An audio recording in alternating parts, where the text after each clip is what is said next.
Okay, so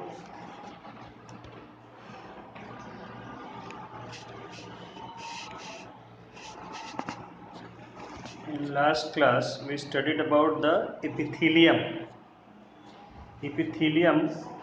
and epithelial tissue.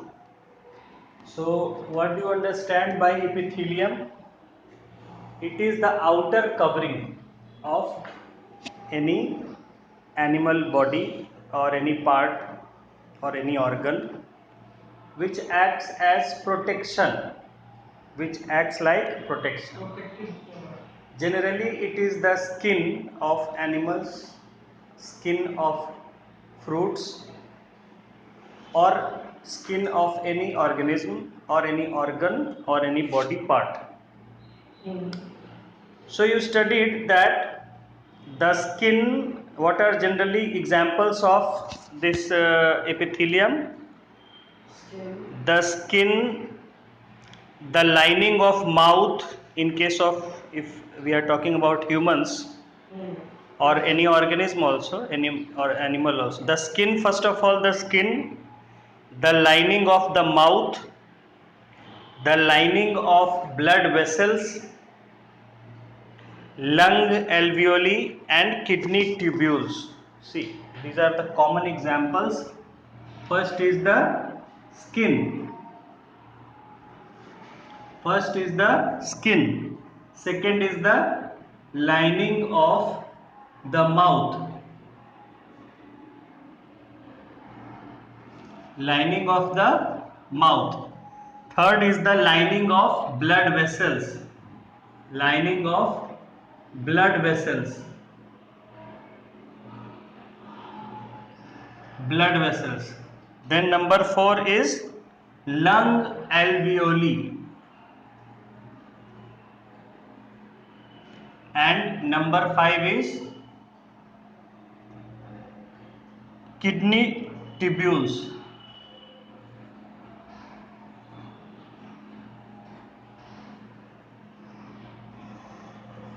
इन सब का lining ही है बेसिकली, प्रोटेक्शन कवर जो होता है. तो सबसे पहले the skin of all the organisms, whether they are plant, whether they are animals और वेदर दे आर ह्यूमंस. ठीक है, जितने भी लिविंग ऑर्गेनिज्म होंगे मोस्टली जिनमें अगर होता है आउटर प्रोटेक्शन कवरिंग, और 95% में होता है, ठीक है, तो उन सब की है. हाँ, so all the organisms, whether they are plants, whether they are very small organisms और they are large organism, animals और humans, all of their skin, it is made of epithelial tissue or epithelium. Then second is lining of the mouth. Mouth के अंदर की जो lining होती है, हाँ पूरा जहां भी है, जो आउटर कवरिंग होता है माउथ के अंदर का. टंग नहीं आएगा, ठीक है, लेकिन टंग की भी जो लाइनिंग होती है ऊपर की, हाँ कवर. जैसे कि देखिए आपको कोई सामान आता है तो ये कवर हो गया, तो ये जो कवर है, ठीक है, हाँ उसी तरह आप समझ सकते हैं. तो कोई भी चीज उसका जो आउटर कवर है, प्रोटेक्टिव कवर है, तो उसी तरह माउथ का जो लाइनिंग है, specially mouth. Then lining of blood vessels, हमारी जो खून की जितनी भी नलियां हैं, चाहे वो आर्टरीज हो, वेन्स हो, जो भी हो, विच कैरी ब्लड, उनकी जो लाइनिंग होती है, लाइनिंग का मतलब कवर. अच्छा, लाइनिंग जो है दोनों तरफ होती है, आउटर भी होती है, इनर भी होती है, ध्यान रखेंगे. जैसे ब्लड वेसल होता है, खून की नली इस तरह की होती होगी, सपोज इसमें से ऐसे खून बहता है, ठीक है, तो ऊपर भी होता है लाइनिंग और अंदर भी होता है लाइनिंग. हाँ, हर जगह लगभग. अगर कोई पाइप जैसी चीज होगी तो उसके अंदर भी लाइनिंग होगी और ऊपर भी लाइनिंग होगी, दोनों तरफ प्रोटेक्शन चाहिए, ठीक है. हाँ हाँ हाँ, कोई भी चीज जो है उसके ऊपरी परत भी होगी जो बाहर की साइड होगी, और एक अंदर की परत होगी जो अंदर की साइड होगी। ये अंदर वाली परत तो काफी पतला होगा, बाहर की परत मोटा होगा। जरूरी नहीं है, जरूरी नहीं है, क्योंकि अंदर भी उससे, जैसे ब्लड है, ब्लड में भी तो केमिकल्स होते हैं, ब्लड में भी आके कुछ ना कुछ तो है ही ना केमिकल्स, जो भी नेचुरली ही हमारे बॉडी में फ्लो कर रहा है, जो फूड डाइजेस्ट होके जा रहा है, तो उसमें भी तो जो केमिकल्स ही, कंपाउंड्स ही है ना, तो वो भी तो हमारे आर्टरीज को डैमेज कर सकता है। देखिए पानी से घिस जाता है जब चीज, पानी से प्योर क्या हो सकता है? Nothing. In nature, natural substances, water is the purest thing, it is the most useful thing। और वाटर ही जब डैमेज कर देता है, पाइप्स में बहता रहता है तो क्या है, वाटर घिस देता है पाइप्स को, जंग लग जाता है, बिकॉज वाटर में भी आयरन होता है। अब पानी आ रहा है तो उसमें आयरन घुल के आ जाता है मिट्टी से, कैल्शियम, बहुत सारे कंपाउंड्स आ जाते हैं, आयंस आ जाते हैं, तो वो क्या है, पाइप को धीरे धीरे डैमेज कर देते हैं। वाटर ही सबसे पावरफुल कोरोडिंग एजेंट भी है इस नेचर में। सबसे जो मजबूत, जो हार्ड चीज है डिस्ट्रॉय करने वाली किसी चीज को, वो वाटर ही है। Pure distilled water. अब वाटर प्योर नहीं रहता है ना, दिक्कत ये, डिस्टिल्ड रहता है तो डिस्टिल नहीं करता है, लेकिन बात है कि वाटर हर चीज को अपने आप में डिसॉल्व कर लेता है, और वो चीजें डिसॉल्व होकर वाटर के साथ फिर कोरोड करती है, प्योर वाटर नहीं करता है। तो कि डिस्टिल वाटर कहाँ मिलता है? It is rare. नहीं, आरओ में आप लेते हैं ठीक है, वो अलग बात है, आप आरओ उतना खर्च कर रहे हैं तब ना। So this is the lining of the blood vessels, ठीक है। देन लंग एल्वियोली, मैंने आपको बताया था कि लंग एल्वियोली इस तरह से, अगर हमारा ये विंड पाइप आता है और उसमें इस तरह से लंग्स के साथ जुड़ा रहता है, इसमें आपको बताया था कि इसमें ऐसे आता है और इसमें छोटा छोटा छोटा छोटा रहता है वेसल्स टाइप का, जिसमें कि हवा भरती है और वहीं से ऑक्सीजन और इन सब का सोखता है ब्लड। इसी को आपको बताया था एल्वियोलस या एल्वियोली कहते हैं प्लूरल में। तो इनकी भी जो कवरिंग लाइनिंग होती है, भले ही कितना ही छोटा चीज रहे तो उसका भी तो कुछ कवर रहेगा ना, आउटर कवर। तो इसकी भी, इन्हीं को कह रहा है लंग एल्वियोली, इनकी भी जो लाइनिंग होती है that is made of epithelium. And then kidney tubules, kidney के जो आपका होता है, किडनी जो आपका होता है, दो राजमा अंदर भगवान ने दिया है, इसके अंदर भी जो पाइप्स होती हैं, ठीक है, पतली पतली पाइप्स होती हैं, मतलब पाइप्स जैसे होती हैं गई हुई, जिनसे कि वो फिल्टरिंग टाइप का होता है, जो भी एब्जॉर्ब होता है आपका लिक्विड जो बॉडी में है या बाहर वेस्ट निकलता है, तो उसके भी जो ट्यूब्यूल्स पतली पतली बिल्कुल उसमें नलियां होती हैं पूरे किडनी के उसमें, तो उनकी भी जो लाइनिंग होती है वो एपिथेलियम की है। कहीं भी जो लाइनिंग होगा, समझ लेना है, तो एग्जांपल लिखाया जा रहा है आपको, कहीं भी बॉडी में लाइनिंग होगा वो एपिथेलियम का, क्योंकि एपिथेलियम जो है वो प्रोटेक्शन का काम करता है, किसी भी चीज से डैमेज से बचाता है। अभी क्या है, हमारा कोई भी सामान आता है तो उस पर जनरली कोई ना कोई प्रोटेक्शन कवरिंग, जैसे प्लास्टिक होता है, आप ज्यादातर चीजें देखिए, कोई भी चीज बिक रहा है, ये भी है तो इस पर भी एक प्लास्टिक का कोटिंग चढ़ा हुआ है, कोई भी चीज है इन सब पर प्लास्टिक का कुछ ना कुछ कोटिंग चढ़ा हुआ है। ये देखिए कागज है पैकेट, तो इस पर भी प्लास्टिक चढ़ा हुआ है, चिपका हुआ है, हाँ, वो किस लिए है? प्रोटेक्शन। तो उसी तरह नेचुरल और लिविंग ऑर्गेनिज्म में कोई भी जो बॉडी पार्ट होगा छोटा से छोटा, उसमें एक कवरिंग होगा प्रोटेक्शन के लिए, और वो किसका बना होगा? एपिथेलियम। क्लियर हो गया? Epithelium, epithelial tissue. चलिए, तो एपिथेलियम आपने फर्स्ट देखा, first type of tissue that was epithelium which acts as protection. It is the skin, सबसे पहले तो आउटर जो बॉडी का पूरा कवर है स्किन, उसके बाद अंदर का पार्ट्स का लाइनिंग जो भी होता है that is all epithelial tissue. और आपने एपिथेलियल टिश्यू के प्रॉपर्टीज पढ़े थे कि ये एक कंटिन्यूअस शीट फॉर्म करता है, इसमें कहीं भी गैप नहीं होता है, क्योंकि गैप होगा तो घुस जाएगा, तो इसलिए इसमें, क्योंकि प्रोटेक्शन का फिर मतलब क्या है अगर गैप है, तो it forms a continuous sheet. और इसमें जो होता है सेलेक्टिवली परमिएबल होता है, कुछ चीज़ों को जाने देता है, कुछ चीज़ों को नहीं जाने देता है। इसी की वजह से जो है वो हमारे बॉडी से कुछ चीज़ें अंदर आ सकती है एनवायरनमेंट से, और कुछ चीज़ें बाहर जा सकती है। ठीक है, जैसे यहाँ बताया था कि फिल्ट्रेशन का काम होता है, ऑक्सीजन को अंदर खींच लेता है, बाकी को वहीं लंग में रोक लेता है। नहीं तो पता चलेगा कि सारा गंदा धुआं जो हम सांस में लेते हैं वो चला जाएगा ब्लड में और बेहोश होकर वहीं चल दिए। एक्टिव स्मोकर्स का भी सोच लेता है, सबका करता है, फिल्ट्रेशन का काम तो करता है, लेकिन एक्टिव स्मोकर जो होते हैं या पैसिव स्मोकर रहे हैं तो उनका धीरे धीरे चोक हो जाता है, ये पूरा भर जाता है, क्योंकि वो अपना उसमें कार्बन पार्टिकल्स लेते हैं, ये जम जाता है तो फिर काम नहीं करता है तो बीमारी शुरू हो जाता है लंग्स का। तो सब लंग्स को प्योर करने के लिए गुड़ जो होता है वो सही है? हाँ, गुड़ काम करता है, बहुत काम करता है, हवा को प्योर कर देता है।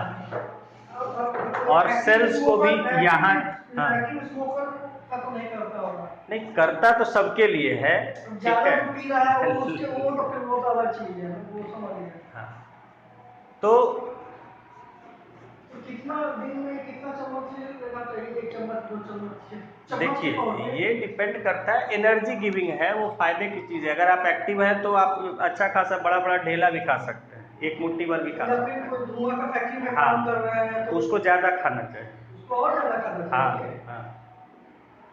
जो इसीलिए लोग कहते हैं कि जो लोग पोल्यूटेड एनवायरनमेंट में रहते हैं, जैसे कुछ लोगों को काम करना पड़ता है धूल धक्कड़ वाले माहौल में, जहाँ स्टोन क्रशिंग होता है या बहुत सारा फैक्ट्री होता है जहाँ धूल बहुत उड़ता है, स्मोक उड़ता है, धूल उड़ता है, तो उन लोगों को ज़्यादा खाना चाहिए, तो उनका लंग्स ठीक रहता है। नहीं तो उनको बीमारी हो जाता है, सिलिकोसिस हो जाता है, न्यूमोकोनियोसिस हो जाता है, बहुत तरह का बीमारी हो जाता है। हाँ बिल्कुल, डेफिनेटली, हाँ सफिशिएंट है, हाँ यस। तो this is about the epithelial tissue. Yes. Now we studied that epithelium of different places has different type of structure. We studied that different epithelia show differing structures. देखिए लिखा है आपने last paragraph जो है कि different एपिथीलिया, figure 6.9 है ना, देख रहे हैं, हाँ, show differing structures that correlate with their unique functions. अब देखिए मैंने बताया कि एपिथीलियम जहां भी होता है हमारे बॉडी में, तो सबसे पहला जो उसका बेसिक टास्क होता है वो होता है प्रोटेक्शन का, लेकिन उसके साथ साथ और भी काम करते हैं, और भी काम करता है। जैसे आपके आर्मी है, आपकी फौज है, उसका बेसिक काम क्या है? Basic task is to protect the nation, to guard its boundaries, protect against enemy, वो तो बेसिक टास्क है। लेकिन अभी तो ऐसा लड़ाई वगैरह हो नहीं रही है, बहुत ज्यादा कहीं डिस्प्यूट भी नहीं है किसी से, तो अभी क्या कर रही है आर्मी? तो उसके अलावा भी आर्मी बहुत सारे काम करती रहती है बेसिक टास्क के अलावा, ठीक है। जैसे कहीं डिजास्टर आ जाता है, वहां जाके काम करते हैं, कहीं कोई सिक्योरिटी प्रॉब्लम आ जाता है, वहां जाके काम करते हैं, ठीक है। तो बहुत तरह के और भी वो काम करते रहते हैं besides their basic task of preserving the nation, of protecting the nation. तो बस आर्मी ही की तरह है ये एपिथेलियम कि बेसिक टास्क तो है प्रोटेक्शन, लेकिन प्रोटेक्शन के अलावा भी ये कई काम करते हैं, और उसी के अनुसार इनका स्ट्रक्चर अलग अलग जगह अलग थोड़ा तरह का होता है, ठीक है। जिस तरह का इनका फंक्शन और होता है उसी के हिसाब से इनका स्ट्रक्चर होता है। ये हमने देखा कि different epithelia, figure 6.9, show differing structures that correlate मतलब उससे जुड़ा हुआ, विथ देयर यूनिक फंक्शंस, जो उनका यूनिक फंक्शन वहां पर है, जो ऐसा फंक्शन है जो बाकी नहीं करते हैं, तो उसके हिसाब से ही उनका स्ट्रक्चर होता है। For example, in cells lining blood vessels और लंग एल्वियोली, जैसे फॉर एग्जाम्पल कह रहा है कि अगर हम उन सेल्स की बात करें जो ब्लड वेसल्स की लाइनिंग की बात करता है, देखिए यहाँ या तो यहाँ, हेलो देखिए, या तो यहाँ या यहाँ लाइनिंग या तो ब्लड वेसल्स का या एल्वियोली का फॉर्म करता है। तो यहाँ पर क्या है कि लिक्विड फ्लो करता है इसके थ्रू, लिक्विड फ्लो करता है, यहाँ भी जो है लिक्विड ब्लड जाता है यहाँ से एयर, और यहाँ पर क्या होता है, एब्जॉर्प्शन होता है। जैसे कैसे होता है, ब्लड जा रहा है पूरे बॉडी में, अब जिन सेल्स को जो चाहिए होता है वो एब्जॉर्ब कर लेते हैं ब्लड से, ऐसा ही ना होता है। तो इसी से के थ्रू एब्जॉर्ब होता है भाई ब्लड, ये ब्लड वेसल्स खून की नली हर जगह जा रही है, और इनसे जो है हमारे सेल्स वगैरह जुड़े हुए हैं पूरे बॉडी के, है ना, जहां जहां ऑर्गन में है। तो वो क्या करते हैं, जो इसको चाहिए होता है ब्लड से, जिसको जो चाहिए होता है वो खींच लेता है, एब्जॉर्ब कर लेता है। ऐसा ही होता है ना, ब्लड वेसल्स जा रहा है, अब जिस पार्ट को जो चाहिए वो ब्लड में से वो अपना एब्जॉर्ब कर लेता है। तो ये कब होगा, जब ये आर पार जा सकेगा तब ना, जब ये जो एपिथेलियम का लाइनिंग है ये अलाउ करेगा पार जाना तब ना, नहीं तो कुछ जा ही नहीं पाएगा सेल्स में। तो यहां पर क्या है, इसी तरह यहां भी है, देखिए लंग्स में भी है कि गैस बहुत सारा हम सांस में ले रहे हैं, सांस में तो हम बहुत सारा पॉल्यूटेड गैस ले रहे हैं, लेकिन सबको तो ब्लड में नहीं जाने देना है, सिर्फ ऑक्सीजन को जाने देना है। तो बाकी को यही रोक लेता है, छोड़ दे, सिर्फ ऑक्सीजन को यहां से खींच के पार देता है, जो कि हमारे ब्लड में मिक्स होकर फिर हार्ट में जाता है, हार्ट से पूरे बॉडी में जाता है। तो यहां पर क्या कर रहा है कि ये एक फिल्टर का काम कर रहा है, फिल्टर पेपर की तरह, छन्ने की तरह काम कर रहा है कि कुछ ही चीज को जाने देना है, बाकी को रोक देना है। इसको क्या बोलते हैं, आपको बताया था, इसको बोलते हैं सेलेक्टिवली परमिएबल मेम्ब्रेन। मेम्ब्रेन बताया था, हाँ, सेलेक्टिवली परमिएबल मेम्ब्रेन, यानी कि वो हर चीज को नहीं जाने देता है, सेलेक्टिवली परमिएबल का मतलब पार जाने देना, बताए थे।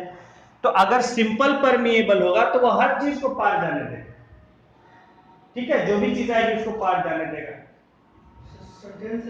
हाँ, तो ये है सेलेक्टिवली, यानी सेलेक्ट करता है, सिर्फ उसी को जाने देता है। वो कहता है हाँ भाई क्या हो, हाँ ये ठीक है जा सकते हो, हाँ भाई क्या हो, ये नहीं जा सकते, रुक जाओ, सेलेक्ट करता है। तो it is selectively permeable membrane. तो यहां पर क्या है, इन दोनों जगहों पर ब्लड वेसल्स में और एल्वियोली में ये सेलेक्टिवली परमिएबल मेम्ब्रेन का काम करता है, छन्नी का काम करता है। पढ़ा आपने, ब्लड में सेल्स को जो चाहिए वो, अब पता चला चाहिए कुछ दे देगा कुछ, तो क्या होगा, सेल्स का तो काम तमाम हो जाएगा। तो जिस सेल को जो चाहिए होता है उसको वो वही देता है, तो यानी कि सेलेक्टिवली परमिएबल है, हर चीज को टोटली परमिएबल नहीं है कि जो भी आया वो पार हो गया। यहां भी और यहां भी, लंग्स में, कि भाई आप सल्फर डाइऑक्साइड ले रहे हैं सांस में और वही चला गया ब्लड में, तो पता चला तुरंत हो गया काम तमाम, पॉइजनस गैस है। तो सिर्फ ऑक्सीजन को जाने देना है, बाकी जो भी आप धुआं धक्कड़ ले रहे हैं वो यहीं रुक जाता है और फिर वापस निकल जाता है। तो यहां पर जो एपिथेलियम है, जो एक फिल्टर का काम कर रहा है, यानी सेलेक्टिवली परमिएबल मेम्ब्रेन का काम कर रहा है, तो वहां पर इसका स्ट्रक्चर कैसा होता है, जो आपने डायग्राम बनाया, सिंपल फ्लैट स्ट्रक्चर होता है।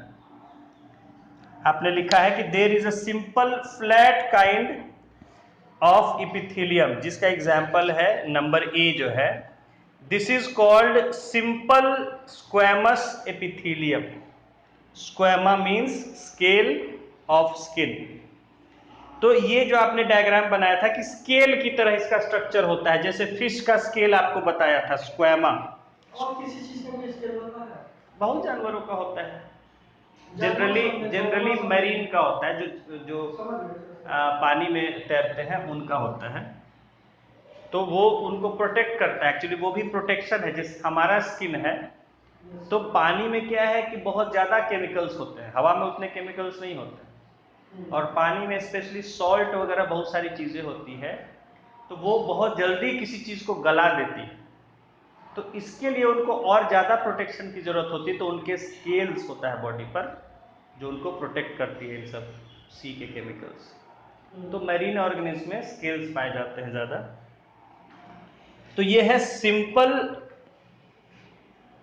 स्क्वैमस एपिथेलियम, यानी जो बिल्कुल सिंपल, जैसे मछली का परत होता है स्केल जैसा होता है, गोल गोल चक्करता चक्करता एक के ऊपर एक जैसा लगता है लगा हुआ लाइन से, तो उस तरह का स्ट्रक्चर होता है इनका सिंपल स्क्वैमस एपिथेलियम। आगे देखिए क्या है,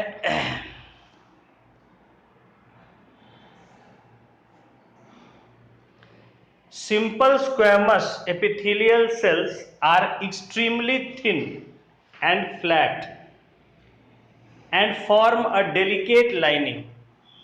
तो ये जो होते हैं सिंपल स्क्वैमस, ये बहुत ही पतले होते हैं, वेरी थिन एंड फ्लैट, और बिल्कुल फ्लैट होता है, जो अभी आपको यहाँ दिखाया हमने कि फ्लैट होता है, बिल्कुल सपाट है, चपटा चपटा, and form a delicate lining, और ये जो होता है बड़ा डेलिकेट होता है, बहुत नाजुक होता है,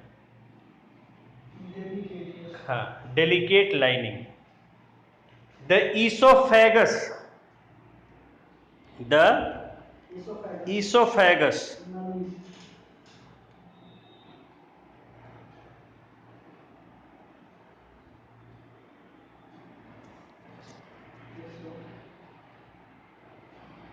एक minute,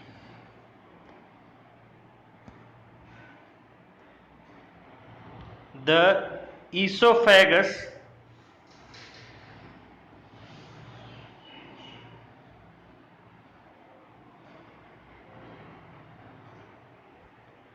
and the lining of the mouth are also covered with squamous epithelium।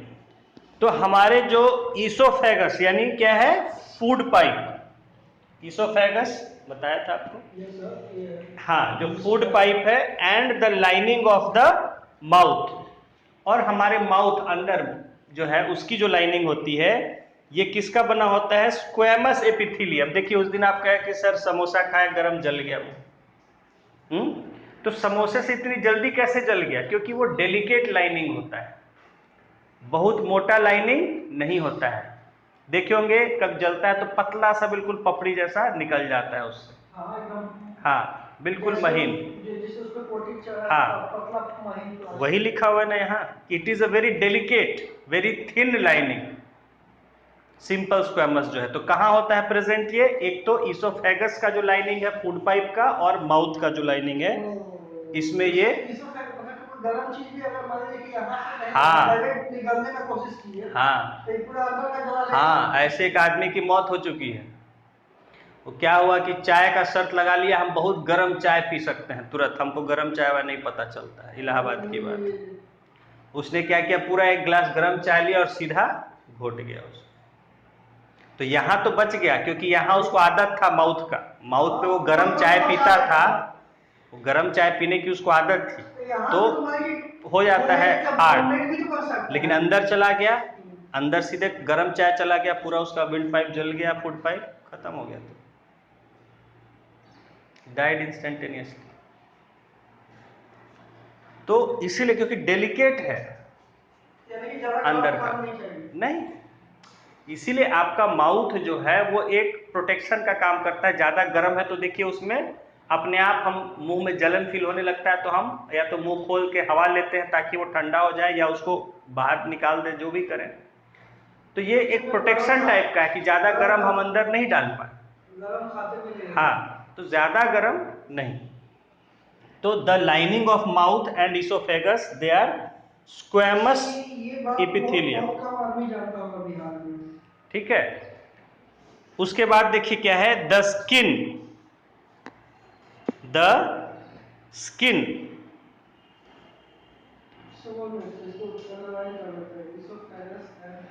हाँ अंडरलाइन कर लीजिए, lining of the mouth, then अब आया द स्किन, स्किन भी है। सर ये तो ठीक है, आपको ठीक है समझ गए। इसके ऊपर ये सिंपल स्क्वामस एपिथेलियल सेल और एक्सट्रीमली थिन एंड फ्लैट। इस तरह का क्वेश्चन तो एक आंसर राइटिंग में ना पूछता है, और पीटी में तो नहीं पूछेगा। चलो आंसर राइटिंग में रहेगा क्वेश्चन, तो उसको पॉइंट्स पे पॉइंट्स लिखे। तो क्या क्या हो गया, इसोफेगस, माउथ। अब देखिए आगे, the skin which protects the body is also made of squamous epithelium. Skin भी जो है हमारा ऊपर देखिए तुरंत जल जाता है, तुरंत गर्म महसूस होता है। हाँ, तो ये भी आपका स्क्वेमस एपिथेलियम होता है। It is very thin and delicate. आगे देखिए कि skin epithelial cells are arranged in many layers to prevent wear and tear. अब यहां स्किन के केस में क्या होता है कि स्किन जो है थोड़ा बाहर से एक्सपोज्ड है टू एक्सटर्नल। माउथ आपका बाहर एक्सपोज्ड नहीं है, लेकिन स्किन जो है वो क्या है, बाहर एनवायरनमेंट पर एक्सपोज्ड है, और बाहर एनवायरनमेंट से बहुत सारा चीज को डैमेज कर सकता है। ये जो होता है ये इतना मोटा क्यों होता है? लिप्स, हाँ ये लिप्स मोटा होता है इसीलिए कि it acts as a gate, एक दरवाजे की तरह होता है माउथ का। ठीक है, तो ये जैसे ये इसलिए मोटा है कि कोई चीज फोर्सफुली आपको घुस नहीं सके माउथ। जैसे देखिए हम लोग गेट घर का बहुत मजबूत बनाते हैं। गेट मजबूत किस लिए बनाया जाता है कि कोई अटैक भी करे तो जल्दी, देखिए किला होता था तो और मजबूत होता था कि किसी तोड़ भी तो तोप से भी टूटे नहीं, क्योंकि वहां से फिर घुस गया तो फिर आपके इंटरनल पार्ट में घुस गया फिर। इसीलिए लिप्स हमारा मजबूत है, जो अगर हम टाइटली भी बंद कर सकते हैं, बिल्कुल हम पैक कर सकते हैं अपने माउथ को, या इजीली जल्दी कोई चीज नहीं इसको पेनिट्रेट कर सकती, इसलिए लिप्स आर थिक। नाउ तो स्किन की हम बात कर रहे हैं कि स्किन जो है, तो स्किन बाहरी एनवायरनमेंट से एक्सपोज्ड है।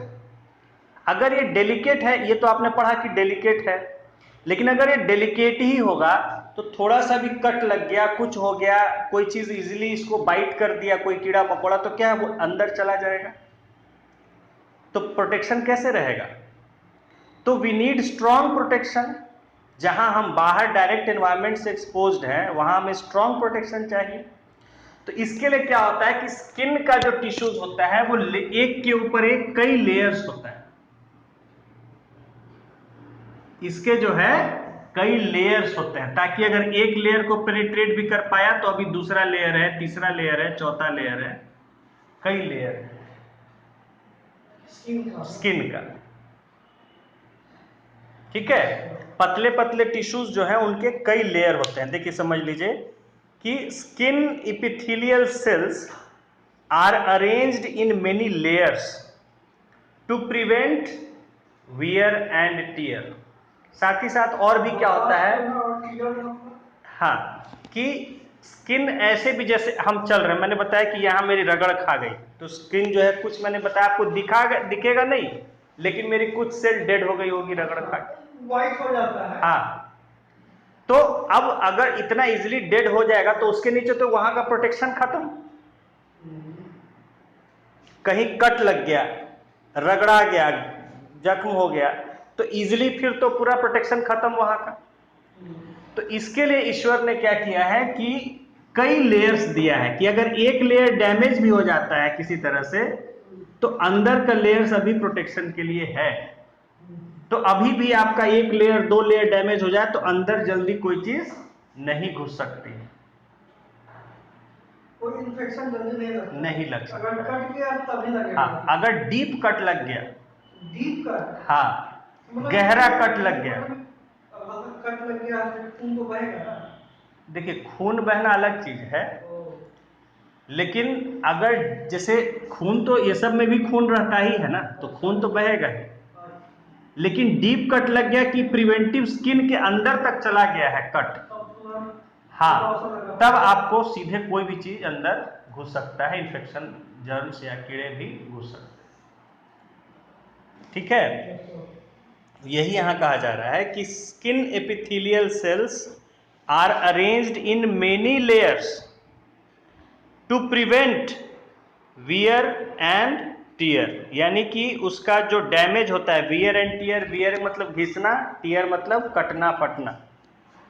तो जैसे अपने आप भी इस्तेमाल होने चीजें घिसती हैं, मैंने बताया था कि कोई भी चीज मूव करेगा तो उसमें फ्रिक्शन होगा, फ्रिक्शन होगा तो उसमें डैमेज थोड़ा होगा ही होगा फ्रिक्शन के कारण। तो एक तो वियर हो गया जो फ्रिक्शन के कारण डैमेज हो गया, और टीयर हो गया कि कहीं भाई अब हमारा चोट लग गया तो वहां का स्किन पूरा डैमेज हो गया, कहीं टकरा गए, कोई चीज लग गई तेज, तो ये हो गया वियर एंड टीयर। तो इस घिसना और टीयर मतलब कटना फटना, तो ये जो है, क्योंकि ये प्रोसेस है, कोई भी चीज जो लिविंग है तो उसके साथ वियर एंड टीयर होगी। मैंने बताया कि आप मूव करिएगा तो वियर एंड टीयर तो होगा ही होगा, फ्रिक्शन होगा ही होगा, उसके कारण वियरिंग होगा और टीयरिंग होगा, क्योंकि आप मूव करेंगे, कभी इधर जाएंगे उधर, कहीं ना कहीं लगेगा, कुछ ना कुछ टीयरिंग भी होगा। तो they are arranged in many layers to prevent wear and tear. तो इसीलिए स्किन के लिए जो है कई लेयर्स होते हैं एपिथेलियल का, ताकि वो वियर एंड टीयर को प्रिवेंट कर सके। तो इस तरह को क्या है कि since they are arranged in a pattern of layers, क्योंकि ये स्किन के जो एपिथेलियम है ये कई लेयर्स में अरेंज्ड होते हैं। The epithelium is called stratified squamous epithelium. तो इस स्किन के एपिथेलियम को हम क्या कहते हैं? स्ट्रेटिफाइड। स्ट्रेटा का मतलब होता है लेयर, ठीक है, स्ट्रेटा का मतलब होता है लेयर। तो यहां कई सारे स्ट्रेटा होते हैं, इसलिए इसको कह देते हैं हम स्ट्रेटिफाइड। कई सारे परत, हाँ, स्ट्रेटिफाइड स्क्वैमस एपिथेलियम। कई सारे परत। तो स्किन जो लेयर्स में अरेंज्ड होता है उसको हम कहते हैं स्ट्रेटिफाइड स्क्वैमस एपिथेलियम। तो जैसे माउथ है, माउथ में क्या है? सिंपल स्क्वैमस, जो ए आपने डायग्राम में ड्रॉ किया है, सिंपल, वो पतला परत है, बिल्कुल पतला। स्किन में भी है पतला परत, लेकिन उसका कई लेयर्स में अरेंज्ड होता है, वो एक के ऊपर एक। इसलिए जो आप दूसरा डायग्राम वहां देख रहे हैं बी, देखिए बी जो आपने बनाया है, हाँ, उसमें क्या है? एक परत के नीचे बहुत सारे परत हैं। स्केल्स का देखिए आपको परत जैसा पूरा मोटा नजर आ रहा है। The number B is stratified squamous, यानी जो लेयर्स में है, स्ट्रेटा में है, स्क्वैमस स्केल्स की तरह। तो this is about the skin. Okay, now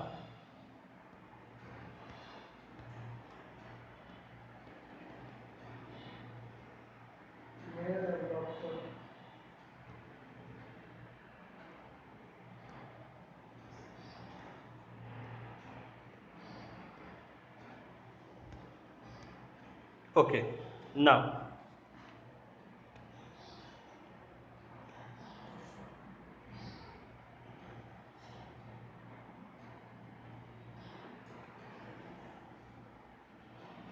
where absorption and secretion occur as in the inner lining of intestine, tall epithelial cells are present. अब कहा जा रहा है कि जहां एब्जॉर्प्शन और सिक्रीशन होता है जिन जगहों पर, यानी आपके बॉडी, मैंने बताया कि जैसे इंटेस्टाइन है, वहां एब्जॉर्प्शन होता है, डाइजेस्ट होने के बाद एब्जॉर्ब शुरू हो जाता है वहां से, स्मॉल इंटेस्टाइन से, और उसके आगे लार्ज इंटेस्टाइन है या और बॉडी ऑर्गन्स है, वहां एब्जॉर्प्शन भी होता है और सिक्रीशन भी होता है, कोई लिक्विड को छोड़ा भी जाता है। तो जहां ये सब इस तरह का प्रोसेस होता है, यानी कि जहां एब्जॉर्प्शन होता है या सिक्रीशन होता है, there tall epithelial T cells are present. Tall epithelial cells are present.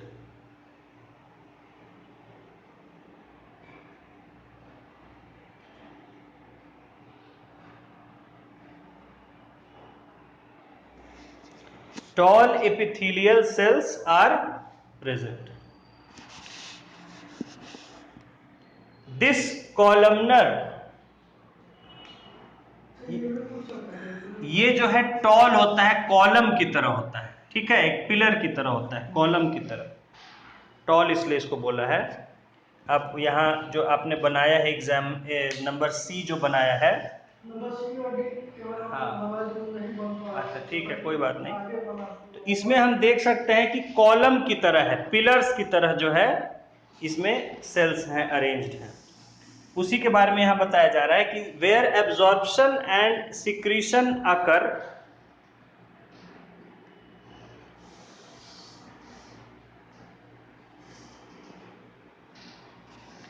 tall epithelial cells are present. This columnar epithelium facilitates movement across the epithelial barrier. अब देखिए होता क्या है कि जैसे ये स्किन सेल है, इपिथीलियम है या इपिथीलियम है, कहीं का भी ले लीजिए। अब इसके आर पार कोई चीज को एब्जॉर्ब करना है या छोड़ना है, सीक्रेट करना है। तो इसमें कुछ इस तरह का पाइप जैसा स्ट्रक्चर होगा तो उसमें फायदा होगा, है कि नहीं? भाई जहां भी आपको लिक्विड्स वगैरह छोड़ना है या खींचना है तो उसमें आपको पाइप जैसा स्ट्रक्चर से फायदा होगा, जो आसानी से एक जगह से दूसरी जगह ट्रांसपोर्ट हो जाए, उसके अंदर पार हो जाए और सोख ले, समझ रहे हैं?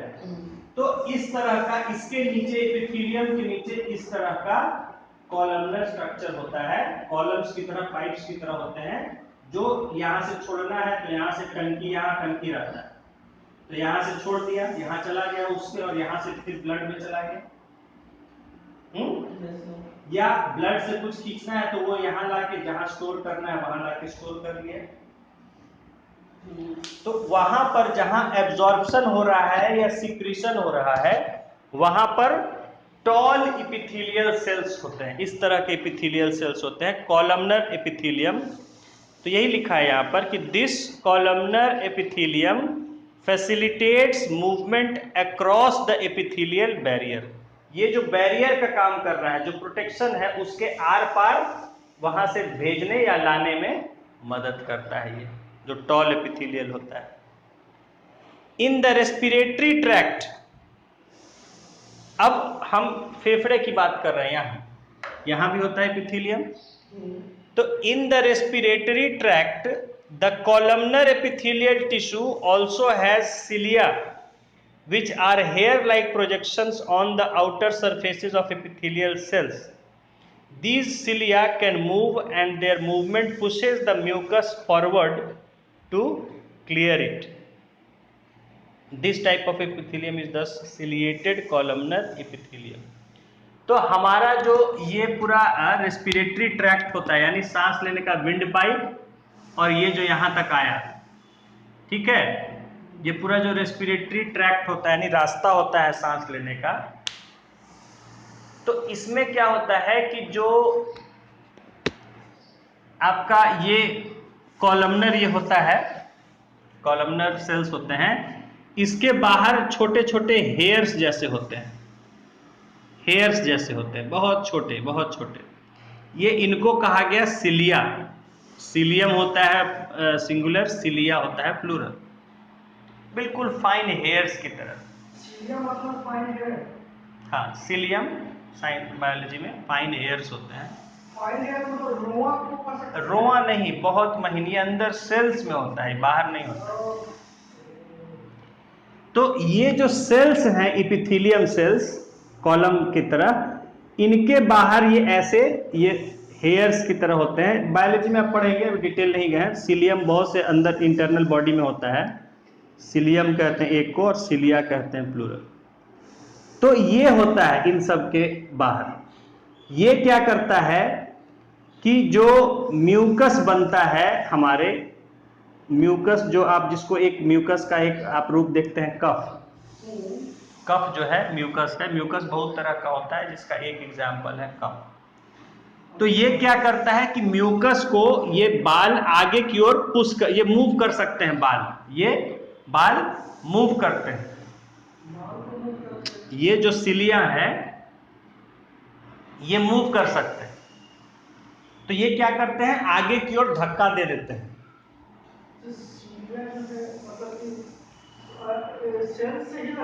हाँ हाँ हाँ, वो ऐसे आगे पीछे हो सकते हैं, ये ऐसे है, ऐसे ऐसे हो सकता है, बाल जैसे हिलता है। हाँ, तो ये क्या करते हैं कि जैसे यहाँ हमारे अंदर, देखिए आपको एग्जांपल समझा देते हैं, जैसे मान लीजिए कि ये हमारा चौड़ा बड़ा बना रहे हैं ताकि आप देख सकें, ये विंड पाइप। अब इसमें क्या है कि यहाँ पर ये सेल्स हैं, कॉलमनर सेल्स हैं, ठीक है, ये इस तरह का लाइनिंग जो है एपिथेलियम का, इसमें कॉलमनर सेल्स है, ये वाला। अब इसमें क्या होता है, बिल्कुल फाइन जो है ये हेयर जैसे होता है, बहुत फाइन, ठीक है, ये ऐसे। तो अब क्या होगा कि कहीं पर अगर म्यूकस बना तो ये इसको, ये ऐसे जो रहेगा वो ऐसे, इसको ऐसे है तो ऐसे आगे धक्का दे देगा, ये आगे की ओर ऐसे मूव करेगा तो ये आगे चला जाएगा, फिर ये वाला इसको आगे पुश करेगा, जो ऐसे ऐसे होगा तो ऊपर पुश होगा, ऐसे इस तरह से मूव करते हैं और आगे पीछे पुश कर सकते हैं। तो ये इसको आगे आगे पुश करते जाएंगे, यहाँ से फिर ये वाला पुश करेगा तो आगे यहाँ बढ़ेगा, फिर ये वाला पुश, इस तरह से करके ये हमारे नाक से बाहर आ जाता है, या हाँ, तो वो सिलियम जो होते हैं या सिलिया जो होते हैं इस तरह से बिल्कुल हमारे पूरे इसमें लाइनिंग में, वो म्यूकस को जो है आगे पुश करके इधर से उधर मूव कर सकते हैं, निकाल सकते हैं, ठीक है, यही यहाँ पर लिखा हुआ है। सेल्स के अंदर, सेल्स के बाहर होते हैं, यहाँ सेल्स के बाहर दिखाए।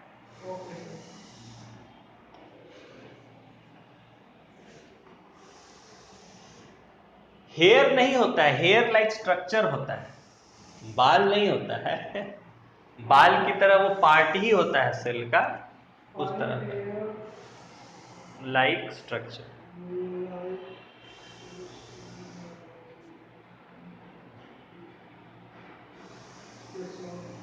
ठीक है, देखिए यहां जैसे लिखा है, फिर से इसको देख लीजिए, इन द रेस्पिरेटरी ट्रैक्ट, यानी कि सांस की नली में, the columnar epithelial tissue also has cilia. कह रहे हैं कि ये जो कॉलम वाले टिश्यू हैं इनमें सिलिया होता है, यानी कुछ सिलिया क्या लिखा है, which are hair like projections, projection यानी निकला हुआ बाहर कुछ पार्ट होता है, हेयर की तरह लगता है, जैसे पतला हेयर जैसा है, बाल जैसा है, on the outer surfaces of epithelial sales.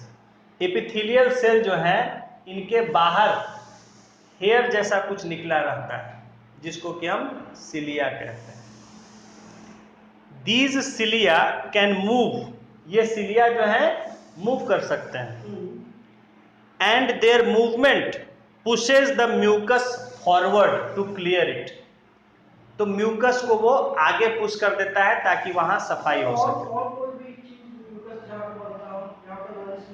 Body में हर जगह म्यूकस बनता है, कई जगह म्यूकस बनता है, बताएंगे आगे। म्यूकस जो है बेसिकली एक मलहम टाइप का है बॉडी का।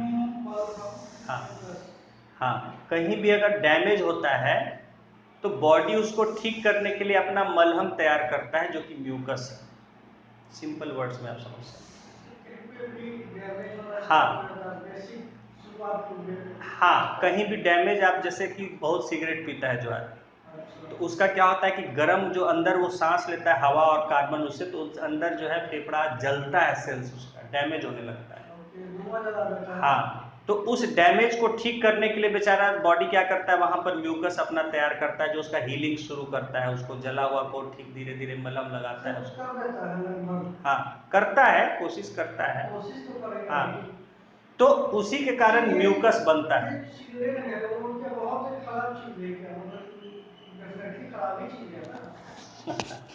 देखिए कोई भी चीज, अब सब चीज के कुछ पॉजिटिव इफेक्ट्स होते हैं, कुछ नेगेटिव इफेक्ट्स होते हैं। तो स्मोकिंग भी उसका कुछ नेगेटिव इफेक्ट्स भी है, ठीक है। अगर हिसाब से ज्यादा कीजिएगा तो ज्यादा डैमेज होगा, बीमारी हो जाएगा। अगर लिमिट्स में रहिएगा, कीजिएगा थोड़ा सा, तो कोई दिक्कत नहीं, ठीक है।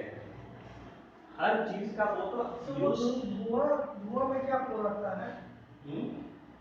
कोई भी धुआं में, चाहे एक्टिव स्मोकिंग हो चाहे पैसिव स्मोकिंग, कार्बन के अलावा और बहुत सारा गैस होता है, नुकसानदेह गैस होता है। उसे डिपेंड करता है कि आप कैसा सिगरेट फूक रहे हैं, उसमें भी होता है। बढ़िया सिगरेट में कम नुकसानदेह गैस होता है, महंगी सिगरेट्स होती हैं, चीप सिगरेट्स होती हैं, उनमें बहुत ज़्यादा थर्ड क्लास मटेरियल भरा रहता है, जलता है तो कई सारा केमिकल कंपाउंड्स भरा रहता है।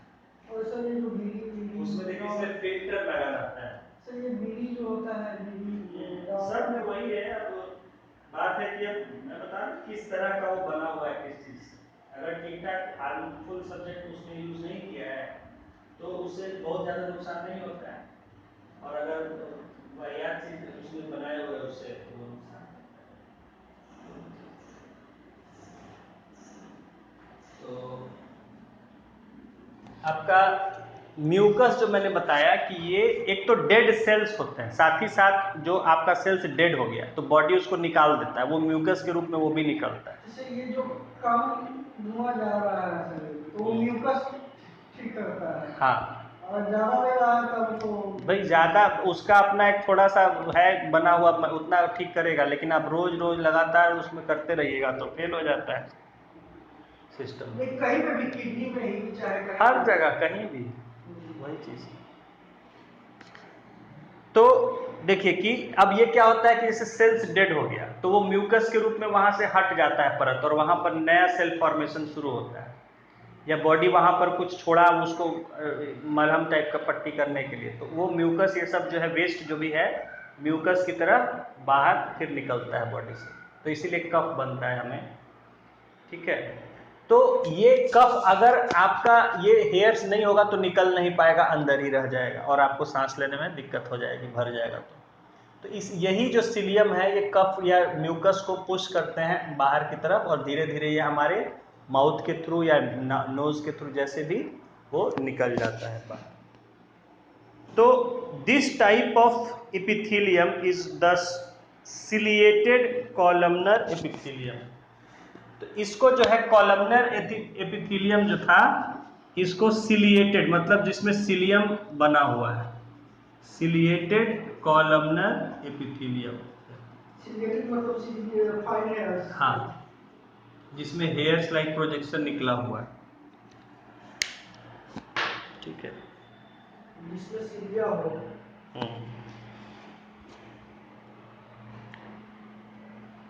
Okay, now next. हेयर्स ही म्यूकस को बाहर निकलता है। हाँ, यही पुश करता है। तो और ये म्यूकस बन कैसे जाता है? वो नेचुरली बन जाता है? वो नेचुरल बताए कि बॉडी में ऐसा बना हुआ है कि जब कभी डैमेज कहीं होता है तो वहाँ WBC वगैरह काम करता है उसको ठीक करने का, उसी में म्यूकस बनता है।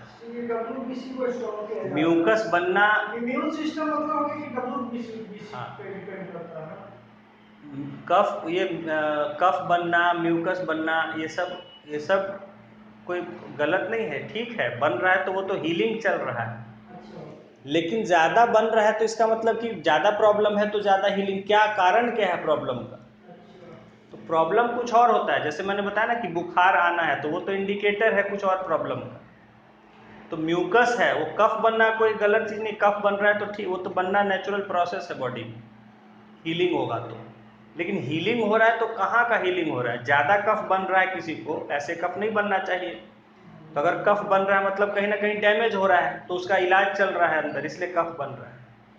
तो अंदर का डॉक्टर उसको ठीक कर लेगा तो कफ बना के ठीक हो जाएगा 1-2 दिन में, 4 दिन। अगर लगातार बन रहा है इसका मतलब कि भाई डैमेज लगातार हो रहा है, तो आपको वहाँ पता करने की बात है कि क्या डैमेज हो रहा है। ये WBC हो गया, जो इम्यून सिस्टम, ये अंदर का डॉक्टर है सब। ये अंदर से इम्यून सिस्टम कमजोर हो गया, कौन सा बीमारी लगती है? फिर तो सारी बीमारी लगेगी, कौन कौन सी नहीं, सारी लगेगी। इन्फेक्टेड बीमारी लगेगा ना, इन्फेक्शन से ही बीमारी लगेगा ना, कोई भी तरह की बीमारी, ठीक है, कोई भी तरह की बीमारी जो है वो आपको पकड़ेगा, इम्यून सिस्टम कमज़ोर अगर है तो। इन्फेक्शन ही से ज़रूरी नहीं है, शरीर भी जैसे मैंने बताया कि अंदर का कुछ प्रॉब्लम है तो अंदर का डॉक्टर उसको ठीक कर देता है। अब आपका अपना ही डॉक्टर बेकार हो गया है तो अंदर कोई भी गड़बड़ी होगी उसको ठीक कर पाएगा? नहीं कर पाएगा। इन्फेक्शन का ही जरूरी नहीं है। ठीक कर देता है सिस्टम को, ठीक कर देता है। हाँ, okay, so this is another type of epithelium. ठंडा में आंवला नहीं लिया जाता है, तेरी ठंडे में तो ज्यादा खाया जाता है, ठंडे में तो मुरब्बा बनता है, सब पागल टाइप आदमी सब कौन बोलता है? शरीर का टेम्परेचर 20% तक कम कर देता है। अरे भाई कहाँ कहाँ से आप लोग सुन लेते हैं, कौन बोलता है? बड़ा अजीब अजीब सब आदमी सब सोसाइटी। भाई ठंडे में ही तो आंवला का मौसम होता है। आंवला कब आता है? गर्मी में आता है कि ठंडे के सीजन में होता है? ठंडे में उसका मुरब्बा बनाया जाता है, खाया जाता है। ठंडा में आएगा और हाँ। आंवला डायरेक्ट खरीद के रोज दोनों को बॉईल कर देगा। तो आंवला, हाँ ये जरूर है कि कूलिंग इफेक्ट उसका होता है, तो गर्मी में बॉडी को आराम देता है, ठंडक रखता है, ठीक है, लेकिन ऐसा थोड़े कि ठंडा में उसे ठंडा लगने लगेगा, ऐसा नहीं है। नहीं नहीं,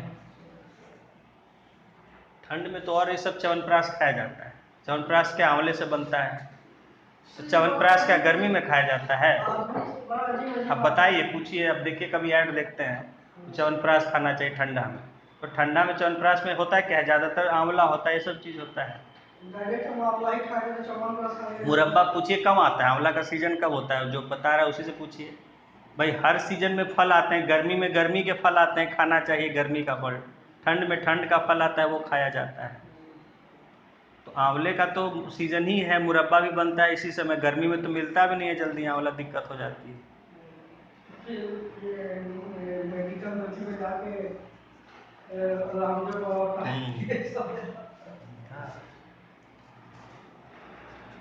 ठंड के दिनों में तो और खाया जाता है इसे।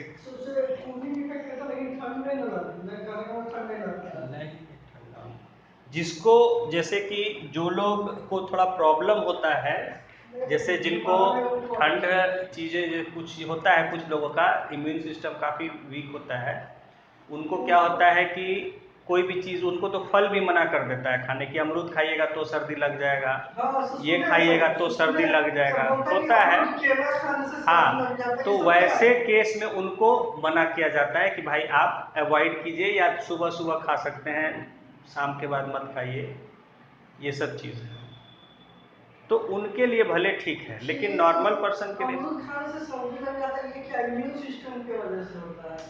सिस्टम की वजह से नहीं होता है, उसमें कूलिंग इफेक्ट होता है। भाई गर्मी का फल है तो वो बॉडी को ठंडा करता है, खाने से पेट को ठंडा रखता है।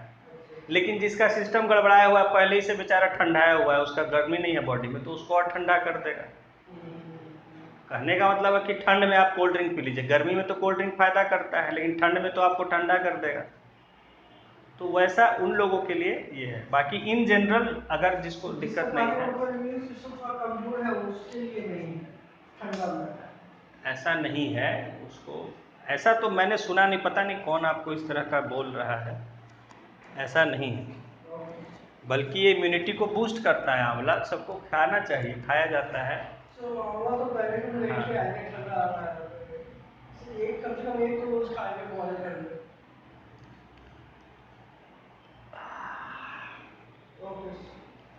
चलिए खैर, next is now cuboidal epithelium. अब देखिए एक उसका नया ये है आपका,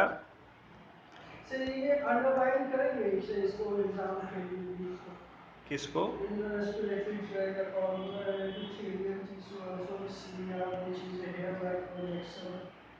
कर लीजिए, अरे पढ़ रहे हैं, एक चैप्टर है, आपको एक चैप्टर थोड़ा सा सब टेक्निकल है, कर लीजिए, पढ़ लीजिएगा।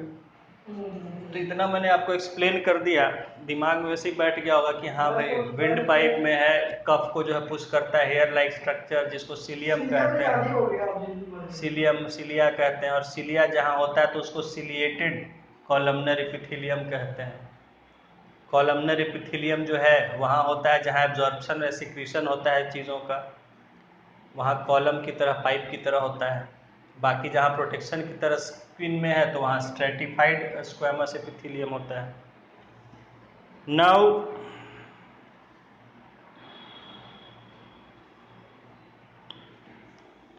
Next type of epithelium is projection, बाहर निकला हुआ।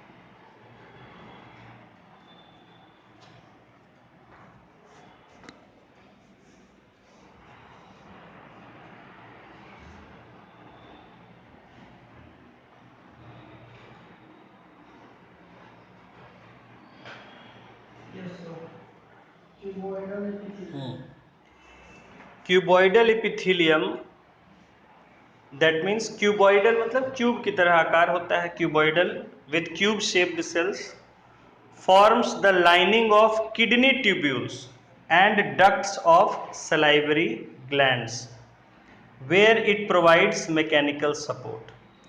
तो देखिए क्यूबॉइडल एपिथेलियम कहाँ पाया जाता है? एक तो लाइनिंग ऑफ किडनी ट्यूब्यूल्स, यहाँ जो है किडनी ट्यूब्यूल्स जो था इसका जो लाइनिंग मैंने बताया कि एपिथेलियम किस तरह का एपिथेलियम होता है?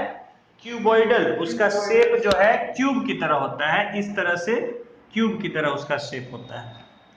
एक तो इसमें, और दूसरा and ducts of salivary glands. Salivary glands, हमारा जो सलाइवरी ग्लैंड्स होता है माउथ में जिससे सलाइवा निकलता है, लार निकलता है, उसका भी जो लाइनिंग होता है वो बना होता है क्यूबॉइडल एपिथेलियम सेल्स, क्योंकि उसको ये सपोर्ट देने का भी काम करता है। हाँ, सलाइवरी ग्लैंड क्या जीभ में और ये माउथ के जो हर जगह ये लाइनिंग है इसमें अंदर होता है ग्लैंड्स, कहीं कहीं छोटा छोटा बैलून जैसा होता है, वो दबता है तो हमारे बाहर सलाइवा निकलता है। सर ये जीभ के यहाँ पे जो अंदर जैसे अंदर से फील जा रहा है तो वहाँ पे छोटा छोटा जीभ रहता है। तो वो क्या रहता है? छोटा वो सब भी ग्लैंड्स ही है सब। छोटा छोटा यहाँ वहाँ पर रहता है ऊपर में, हाँ ऊपर कह रहे हैं जीभ के, ऊपर में। ये तो टेस्ट बर्ड्स होते हैं, यही टेस्ट आपको फील कराते हैं कि आप नमकीन खा रहे हैं कि खट्टा खा रहे हैं, ये टेस्ट बर्ड्स होता है जो जीभ के ऊपर दाना होता है। अंदर के ऊपर में है। हाँ हाँ हाँ, अपर सरफेस पर जो है ये टेस्ट बर्ड्स होते हैं, आगे पढ़ेंगे हम लोग। तो यही एक्चुअली टेस्ट का, आपसे पूछा था ना कि कितने तरह के टेस्ट होते हैं टंग में, पूछा था। तो हाँ, तो उसी के टेस्ट बर्ड्स होते हैं अलग अलग। टंग का हम लोग स्ट्रक्चर पढ़ेंगे। हाँ हाँ है, तो उसमें हम लोग पढ़ेंगे कि अलग अलग टेस्ट बर्ड्स, कली की तरह छोटा छोटा, अभी जो दाना दिख रहा है बेसिकली वो कली की तरह होता है, लौंग की तरह जैसे जीभ से निकला हुआ छोटा छोटा। हाँ, तो यही टेस्ट करते हैं कि कहीं अलग अलग जगह अलग का होता है, मीठा का अलग जगह, नमकीन का अलग, तो वो वहाँ पर जाता है तो नमकीन हमें फील होता है और नमकीन खा रहा है, आनंद आ रहा है, मीठा का स्वाद आ रहा है, मीठा खा रहा है, अलग अलग होता है। और अलग जगह जो है वहाँ पर जाएगा तो उसका टेस्ट नहीं आएगा, जो वहाँ पर मीठा का टेस्ट लेने वाला है तो वहाँ नमकीन चला जाएगा तो वहाँ नमकीन का नहीं आएगा। ठीक है, पढ़ेंगे हम लोग आगे। They are taste birds.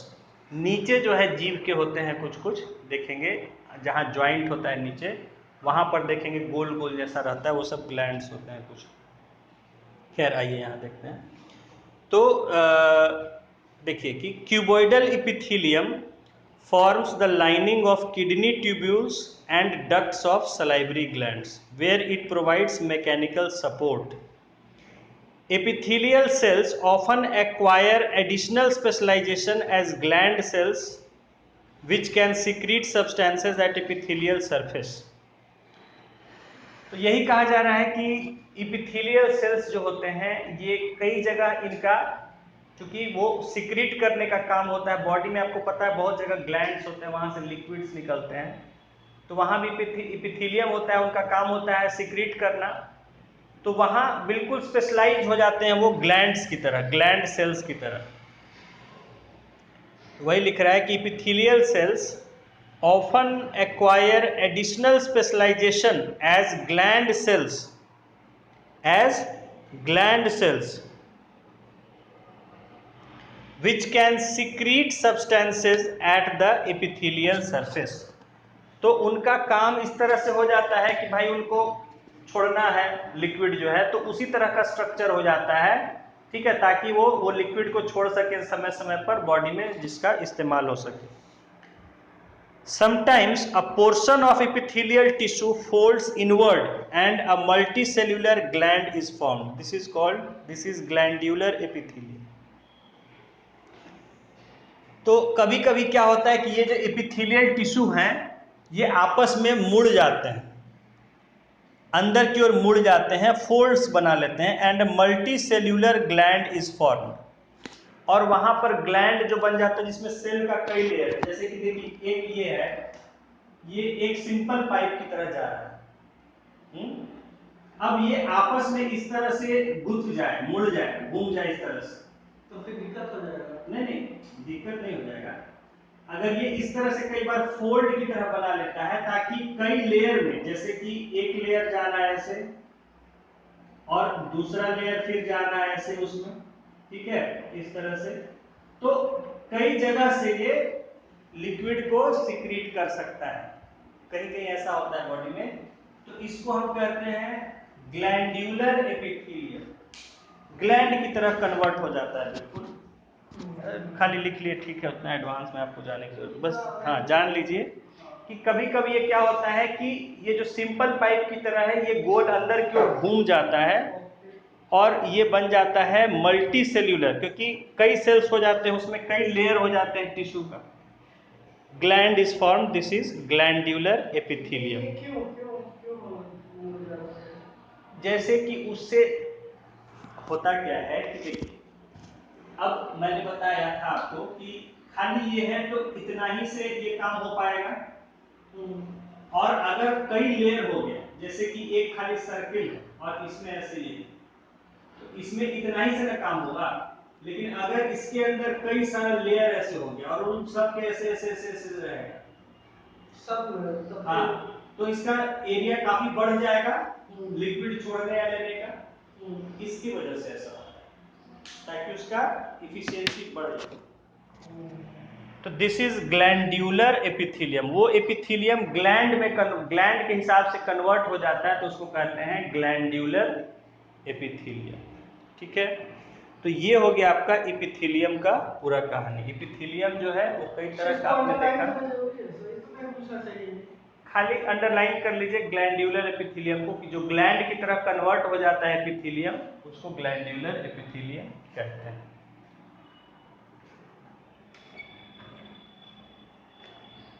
fold inward and a multicellular gland is forward। तो यूपीएससी में कभी पूछा है?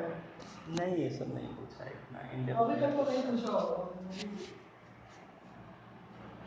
सेंसलेस टाइप का क्वेश्चन है।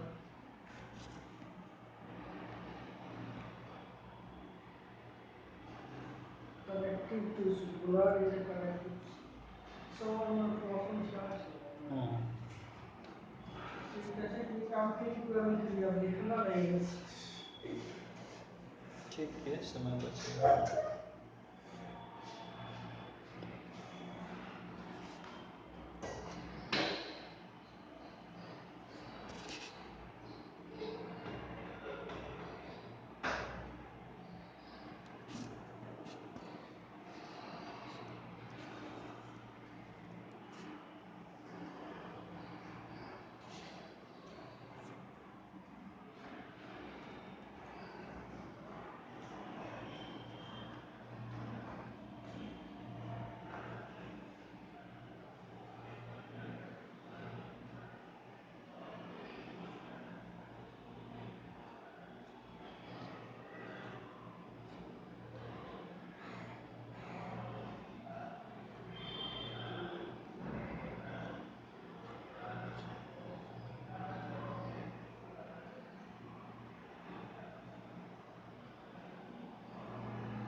लोग आ गए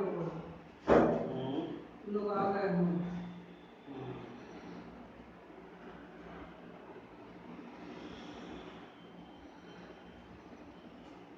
हमारे पापा के दोस्त थे काफ़ी अच्छे गांव से हमारे घर से 5-7 किलोमीटर के रहते हैं यूपीएससी में ही अधिकारी थे रिटायर किए हैं डीएम थे कि क्या थे कल देश का सुबह में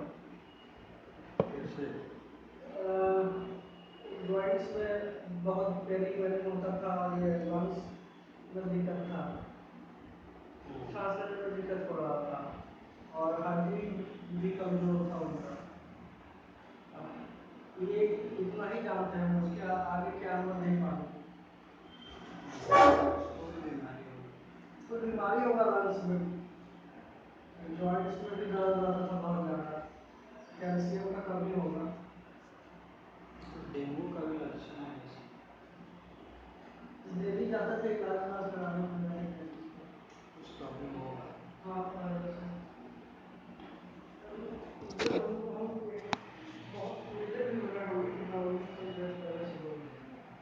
मैं डालता था तो पारस में सब लेके गया उसके बाद मैं डालता था कि यार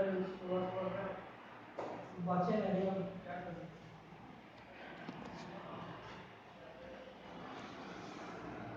चलिए next type is 6.3.2 that is connective tissue.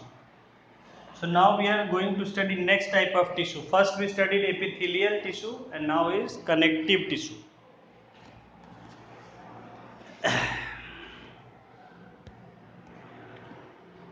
Blood is a type of connective tissues. अगर आपको कनेक्टिव टिश्यू बोला जाता है तो सबसे पहला उसका जो है एग्जाम्पल सबसे common that is blood. Blood is a connective tissue. Now question is why would it be called connective tissue? इसको कनेक्टिव टिश्यू क्यों कहेंगे ब्लड को?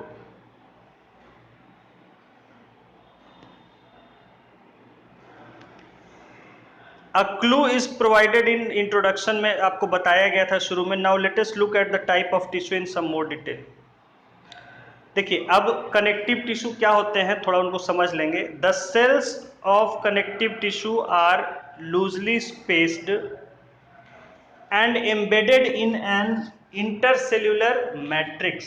देखिए कनेक्टिव टिश्यू जो होता है ये सेल्स को जोड़ने का काम करता है. जैसे ये सेल्स हैं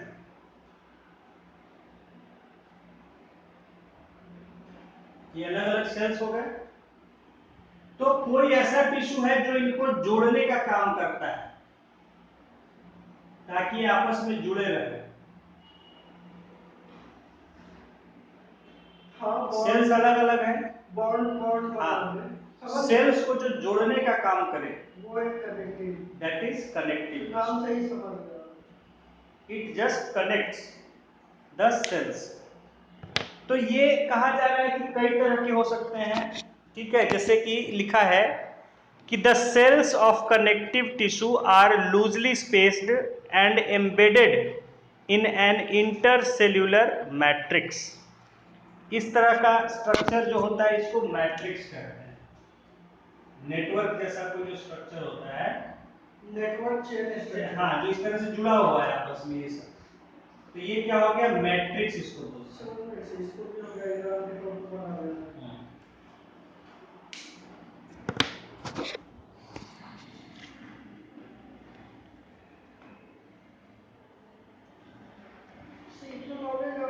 अपने से लिए थे कि क्लासरूम में भी कुछ टीचर्स का है कुछ अपना है. नहीं मतलब यूपीएससी के ग्रुप में पूछ रहा है.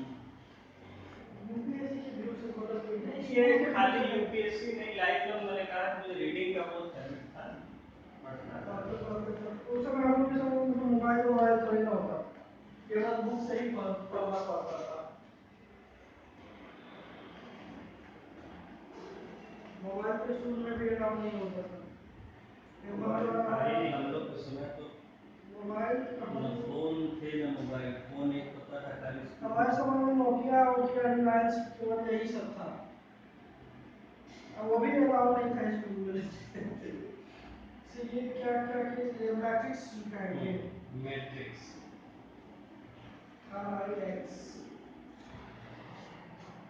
ठीक है। तो यहाँ जो है कहा जा रहा है कि the cells of connective tissue are loosely spaced, यानी इनके बीच में ठीक ठाक गैप होता है, अच्छा खासा गैप हो सकता है।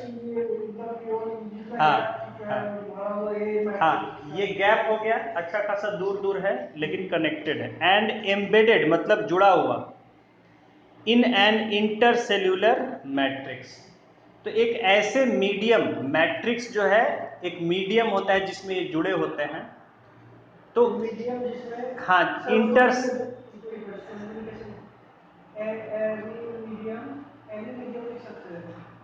मीडियम खाली लिख लीजिए, किसी चीज मीडियम कुछ भी हो सकता है। Medium through which cell, medium in which cells are connected. In which होगा,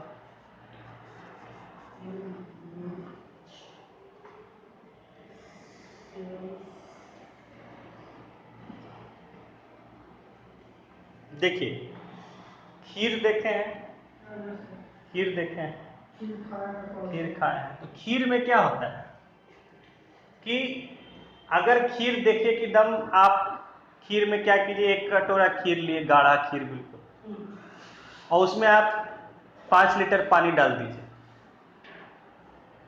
खीर में, एक कटोरे खीर में आप 5 लीटर पानी डाल दीजिए, क्या हो जाएगा? सब बह के इधर उधर हो जाएगा, खीर रहेगा? फिर नहीं रहेगा। खीर सारा चीज बह जाएगा, पतला इतना हो जाएगा। खेत में ही सब हाँ डालता है पानी। हाँ, तो खीर वो कब तक, खीर में क्या क्या है, अगर आप एक खीर पिक्चराइज कीजिए तो खीर है, उसमें गाढ़ा दूध है, दूध में चावल के दाने हैं, उसमें फिर जो आपने चीज़ें और डाली है कि इलायची है, तो किशमिश है, तो बादाम है, तो काजू है, तो नारियल, जो भी कुछ पड़ा हुआ है तो वो उसमें पड़ा हुआ है। इन सब चीज़ों को कौन पकड़े हुए है? गाढ़ा दूध। और मैंने कहा उसमें आप पानी डाल दीजिए 2 लीटर, तो क्या हो जाएगा? वो जो मीडियम इतना पतला हो जाएगा कि वो होल्ड नहीं कर पाएगा और सब चीजें बह जाएगी इधर उधर। जैसे बारिश काफी तेज होता है तो खेत में से बह जाता है। तो उसी तरह समझ लीजिए कि ये खीर की तरह होता है कि गाढ़ा दूध, उसको मैट्रिक्स बोला गया, जिसमें कि चावल के दाने और जो भी कुछ है सेल्स हैं वो उनको पकड़े हुए हैं। तो यहाँ दूध जो है, जैसे खीर में कनेक्टिव टिश्यू का काम कौन कर रहा है? दूध। और वो दूध भी गाढ़ा होना चाहिए, पतला होगा तो खीर रहेगा? नहीं रहेगा। मैट्रिक्स का मतलब हो गया मीडियम, जिसमें वो चीजें जुड़ी हुई है। मीडियम, सो वही दूध का काम, दूध, द थिक मिल्क। समझ गए? तो ब्लड भी उसी तरह खीर की तरह है, और उसमें सेल्स जो अलग अलग होते हैं वो चावल और काजू किशमिश के दानों की तरह है। समझ गए एग्जाम्पल खीर से? हाँ, तो ये जो मैंने दिखाया कि ये जो मैट्रिक्स बना हुआ है ये दूध है, और उसमें ये चावल के दाने इस तरह से पकड़े हुए हैं उसके अंदर दूध में। तो देखिए यही आप समझ लीजिए इसको कि the cells of connective tissue are loosely spaced and embedded in an intercellular. Intercellular मतलब जिसमें कई सेल्स में फैला हुआ है, वो एक सेल उसमें खाली नहीं कि एक ही है, बहुत सारे सेल्स उसमें जुड़े हुए हैं, ऐसा मैट्रिक्स, ऐसा मीडियम।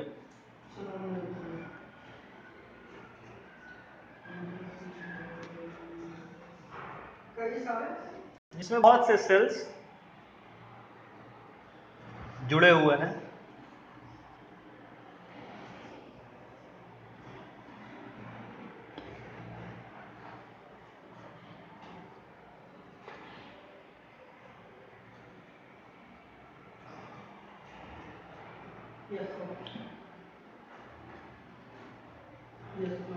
ओके, तो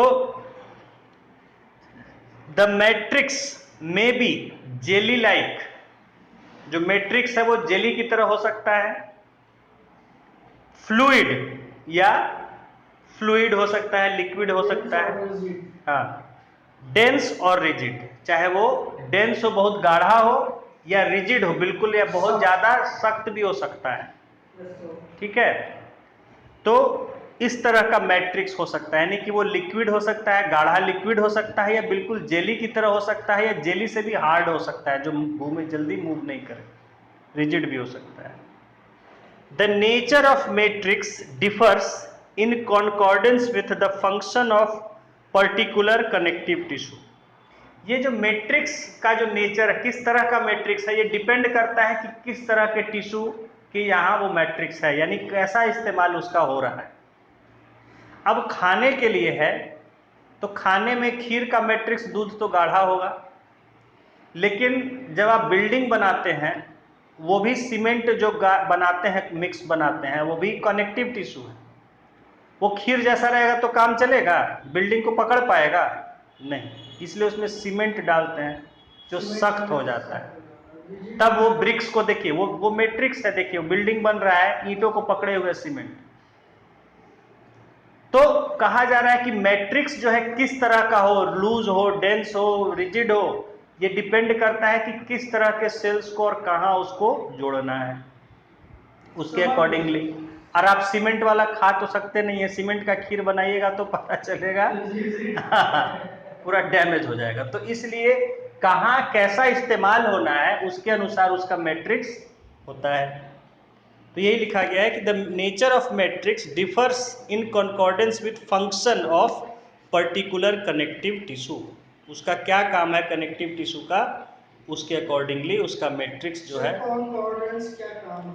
उसके अनुसार, हाँ उसके हिसाब से।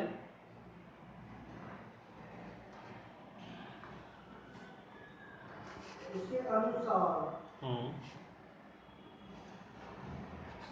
कॉन्कॉर्डेंस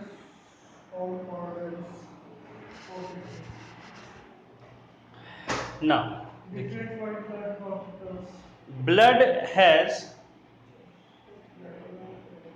हाँ पहले diagram, blood has a fluid यानी लिक्विड मैट्रिक्स।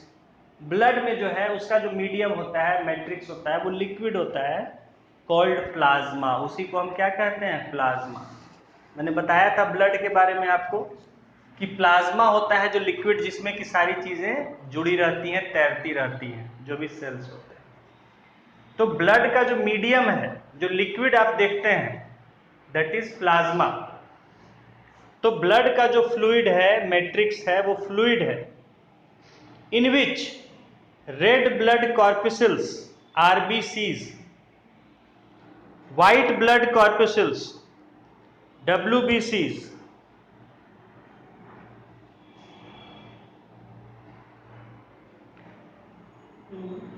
एक red blood corpuscles RBCs, white blood corpuscles WBCs and platelets are suspended. तो ब्लड का जो मैट्रिक्स है वो क्या है, प्लाज्मा। और इस प्लाज्मा के अंदर जो उसके पार्ट्स जो जुड़े हुए हैं, सेल्स, कौन कौन से सेल्स हैं, एक तो रेड ब्लड कॉर्पस्कल्स बोलते हैं which are called RBC, white blood corpuscles, actually cells भी बोल देते हैं लेकिन पहले जो इनके लिए कॉर्पस्कल्स वर्ड यूज होता था, तो व्हाइट ब्लड सेल्स आजकल हम लोग कह देते हैं, बट दे आर कॉर्पस्कल्स एनीवे। तो कॉर्पस्कल्स एक स्पेशल टाइप का स्ट्रक्चर होता है, तो पहले उसके लिए यूज किया जाता था वर्ड, ट्रेडिशनल वर्ड है, तो कॉर्पस्कल्स ही लिखते हैं। अब उसको हम लोग व्हाइट ब्लड सेल्स कह देते हैं सिंपल वर्ड्स में, बायोलॉजिकल टर्म है। तो red blood corpuscles, white blood corpuscles, WBCs and platelets are suspended. ठीक है, तो ब्लड भी समझ लीजिए एक खीर जैसा है, ब्लड भी एक खीर की तरह, ये लिक्विड जो हो गया, मैंने बताया था आपको पहले भी, तो ये हो गया प्लाज्मा। और इस जैसे खीर की तरह दूध है तो दूध हो गया, अब इसमें जो है अलग अलग शेप का ये सब तैर रहा है, ठीक है। तो कोई हो गया RBC, कोई हो गया WBC, कोई हो गया ये प्लेट की तरह है तो प्लेटलेट्स कहते हैं, ये सब इसमें तैर रहा है, जुड़ा हुआ है, बिल्कुल खीर की तरह है ब्लड। दूध है उसका प्लाज्मा, और काजू किशमिश वगैरह जो है ये सब हो गया आरबीसी, डब्ल्यूबीसी और प्लेटलेट्स। बस इसी तरह का ब्लड होता है। The plasma contains proteins, salts and hormones. तो ये प्लाज्मा में होता है जो आपका प्रोटीन्स है,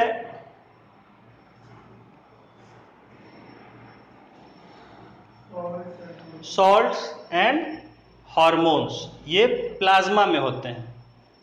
ठीक है, ये अंडरलाइन कर लीजिए, ये प्लाज्मा के अंदर ही होता है proteins, salts and hormones.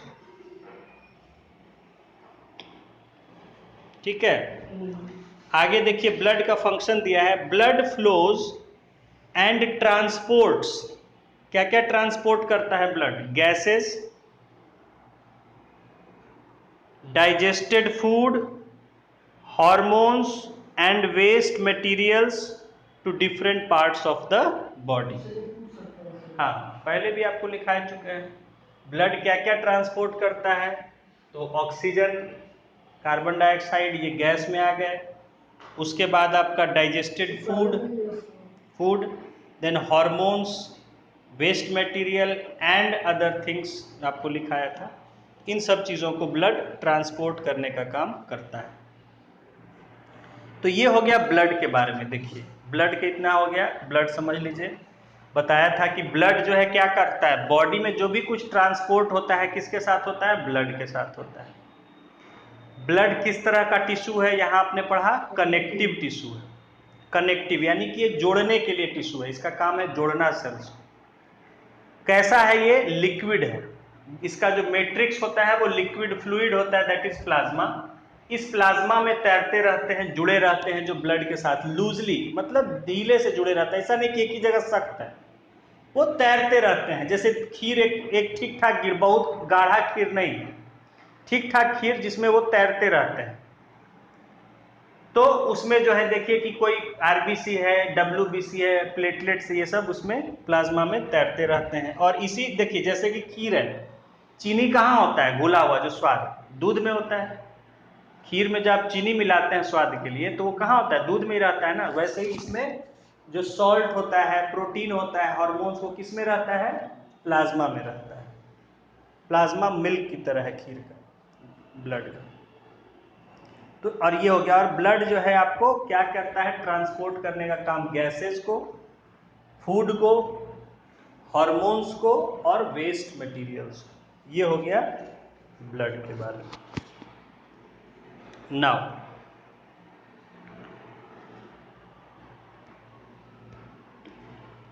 Bone is another example of connective tissue. अब दूसरा एग्जाम्पल हम देखते हैं। तो कनेक्टिव टिश्यू का दूसरा एग्जाम्पल है बोन, हड्डियां। बोन्स भी जो हैं वो कनेक्टिव टिश्यू है। कैसे? It forms the framework that supports the body. ये एक ढांचा बनाता है, एक स्ट्रक्चर बनाता है जो हमारे बॉडी को सपोर्ट करता है, जो हमारी बॉडी को, जैसे देखिए बिल्डिंग बनता है तो सबसे पहले क्या खड़ा किया जाता है? उसका पिलर्स, फाउंडेशन, उसके बाद पिलर्स। तो पूरा उसका एक फ्रेमवर्क तैयार होता है, उसमें फिर वॉल्स वगैरह जो भी कुछ लगता है उन्हीं के साथ अटैच होता है। तो उसी तरह जो है हमारे बॉडी का फ्रेमवर्क कौन तैयार करता है? बोन्स, जो कि पिलर्स की तरह काम करते हैं, बॉडी को एक स्ट्रक्चर प्रोवाइड करते हैं, फ्रेमवर्क देते हैं। It forms the framework that supports the body. It also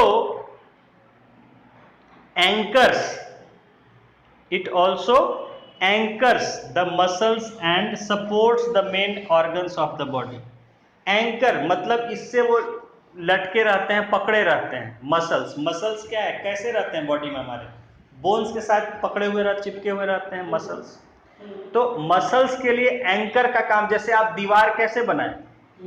तो पिलर्स के साथ ही ना पकड़े हुए है। तो उसी तरह जो हमारा मसल्स है वो बोन्स को पकड़े रहता है, तो उसको कहते हैं एंकर। उसको एंकर प्रोवाइड करता है। Anchors the muscles and supports the main organs of the body. और जो हमारे मेन ऑर्गन्स हैं उनको भी सपोर्ट करता है। It is a strong and non flexible tissue. ये कैसा टिश्यू है? स्ट्रॉन्ग। बोन कैसा है? स्ट्रॉन्ग है, नॉन फ्लेक्सिबल, मुड़ नहीं सकता है। तो bone cells are embedded in a hard matrix. तो बोन के जो सेल्स होते हैं, देखिए बोन तो हो गया टिश्यू, तो बोन का जो सेल्स है वो इस तरह से बिल्कुल हार्ड होता है। देखिए जो मैट्रिक्स यहाँ बनाया है वो बोन के लिए बिल्कुल हार्ड होता है, वो बिल्कुल पकड़े हुए है, हिलता नहीं है, इसलिए मजबूत होता है बोन। जबकि ब्लड में जो है सिर्फ तैरता रहता है, तो वो ब्लड फ्लेक्सिबल होता है, लिक्विड होता है, जबकि बोन बिल्कुल हार्ड सॉलिड होता है, क्योंकि उसमें जो सेल्स हैं उनको बिल्कुल पकड़े हुए है, सब इस तरह से जुड़ा हुआ है, बंधा हुआ है, वो हिल नहीं सकता। इसलिए बोन कितना हार्ड हो सकता है, उसका शेप आप चेंज कर सकते हैं नहीं। तो बोन जो है वो एक क्या है? Bone cells are embedded in a hard matrix. और वो मैट्रिक्स ये किसका होता है? ये मैट्रिक्स इतना hard, that is composed of calcium and phosphorus compound. ये भी सीमेंट की तरह होता है, ठीक है।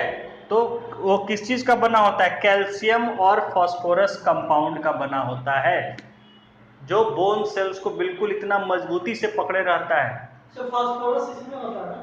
दांत में भी, हड्डी में भी। फास्फोरस का ये दांत में क्या होता है स्पेशली? ये कैल्शियम और कैल्शियम भी होता है और फास्फोरस भी होता है, दोनों होता है दांत में। मतलब कि अगर कैल्शियम फास्फोरस का मात्रा एकदम सही है तो बुढ़ापा में भी दांत नहीं टूटेगा? नहीं टूटेगा, नहीं टूटता है, बहुत लोग का देखिए बिल्कुल रहता है ठीक ठाक। कैल्शियम ठीक ठाक लेना आदमी तो कभी भी नहीं टूटेगा।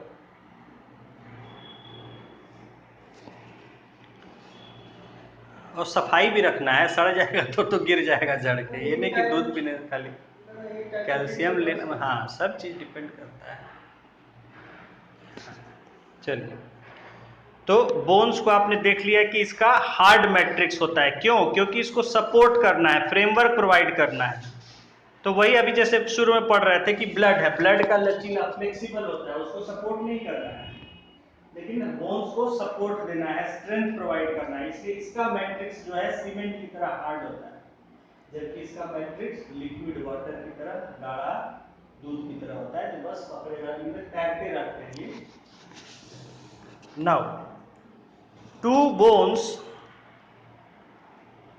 bones can be connected to each other by another type of connective tissue called the ligament।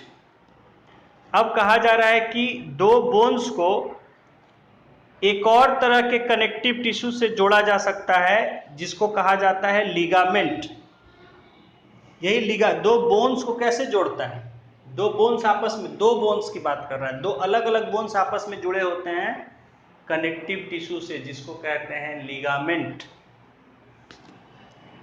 This tissue is very elastic. This tissue is very elastic. Spring की तरह होता है, खींच जाता है, लेकिन खींचता है तो वापस भी खींचिएगा, फैलेगा, फिर वापस, और बहुत मजबूती होता है इसमें, बहुत मजबूत स्प्रिंग की तरह। ये नहीं कि स्प्रिंग खींच लिए तो ढीला हो गया, बहुत मजबूत होता है, खींचेगा लेकिन बहुत फोर्स लगाना पड़ेगा और फिर वापस अपना शेप ले लेगा। तो उसको कहते हैं कि very elastic. It has considerable strength. Ligament में बहुत ताकत होता है। इसलिए देखिए आपका जो हड्डी जुड़ा हुआ है, देखिए जो भी हड्डी जुड़ा हुआ है, चाहे यहाँ का, जहाँ भी, तो कितना मजबूत होता है। आप बहुत पावर, बहुत वेट का भी चीज से खींच सकते हैं। अगर मजबूत नहीं रहता तो खींचते पता चला हड्डी निकल गया यहाँ से अलग, ये हड्डी सब अलग अलग चित्रा गया। तो बहुत, लेकिन कभी कभी बहुत ज्यादा हम लोग फोर्स लगाते हैं, वेट लगाते हैं, तो लगता है कि यहाँ खिंचाव पैदा हो रहा है, लगता है, फील होता है कि ज्वाइंट पर खिंचाव जैसा हाँ महसूस होता है, और उसके बाद छोड़ देते हैं तो फिर से रिलैक्स हो जाता है। तो वो लिगामेंट्स के ही कारण, लिगामेंट्स में बहुत स्ट्रेंथ होता है, दे आर हाईली इलास्टिक। वो खींच भी सकता है, फिर अपना अपना जगह। वही अगर ज्यादा खींच जाता है तो हमें फिर पेन हो जाता है और बहुत दिन तक समस्या रहती है। It has considerable strength. Ligaments contain very little matrix and connect bones with bones. Ligaments में ज़्यादा माल मसाला नहीं रहता है, वो सीधे सीधे बोन्स को जोड़ देता है एक दूसरे से, इसी वजह से बहुत इलास्टिक रहता है। नहीं तो ये दो पोर्शन के बीच में लिगामेंट्स। हाँ, अंदर जब आप पढ़ेंगे बोन्स का स्ट्रक्चर, अंदर ऊपर नहीं दिखता, अंदर जो बोन्स होते हैं वो आपस में कुछ टिश्यूज से जुड़े होते हैं जिनको लिगामेंट्स कहा जाता है। हर जगह बोन जो जुड़ता है, यहाँ पे भी लिगामेंट है, हर जगह एवरीवेयर, ये सब जहां भी है सब जगह बोन्स। जॉइंट्स पे ही लिगामेंट होता है। हाँ, बोन्स को जोड़, लिखा है ना, क्या लिखा है? Two bones can be connected to each other. हाँ हाँ, by another type of connective tissue called ligament. This tissue is very elastic, it has considerable strength. Ligaments contain very little matrix and connect bones with bones. ये हो गया ligaments के बारे में। फिर देखिए आता है tendons connect muscles to bones. Muscles को बोन्स से जोड़ता है कौन? टेंडन्स कहते हैं उनको। ये मसल, अब ये पूछ सकता है सवाल कि हाँ, बोन्स को बोन से कौन जोड़ता है? तो लिगामेंट्स। और मसल्स को बोन से कौन जोड़ता है? टेंडन्स। ये मिक्स कर दे सकता है, बोल देगा tendons they join bone to bones. नहीं, टेंडन्स जो है वो मसल्स को बोन से जोड़ता है, जबकि बोन्स को बोन से जोड़ने का काम लिगामेंट्स करता है। Yes sir.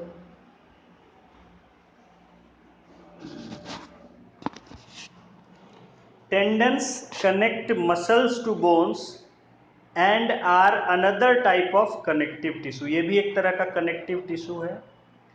Tendons are fibrous tissue, ये फाइबर की तरह रेशेदार होते हैं जो मसल्स को पकड़ के रखते हैं हड्डी से। Fibrous tissue with great strength but limited flexibility, लेकिन इनमें फ्लेक्सिबिलिटी नहीं होता है। फ्लेक्सिबिलिटी होगा तो पता चलेगा कि मसल हिल जाएगा बोन पर से, तो फ्लेक्सिबिलिटी इनमें नहीं होता है। ये पकड़े रहते हैं फाइबर की तरह, जो है बोन्स से मसल्स को चिपकाए रखते हैं। तो ये हो गया लिगामेंट्स और टेंडन्स। ठीक है, इसमें आ सकता है, तो आपको दोनों में फर्क जानना चाहिए। लिगामेंट्स है क्या? बोन्स से बोन्स को कनेक्ट करते हैं, जबकि टेंडन्स जो है वो बोन्स से मसल्स को कनेक्ट करते हैं। लिगामेंट्स जो है हाईली इलास्टिक होते हैं, जबकि जो टेंडन्स हैं वो इलास्टिक नहीं होते हैं। ठीक है, ये ध्यान रखना है दोनों में। नाउ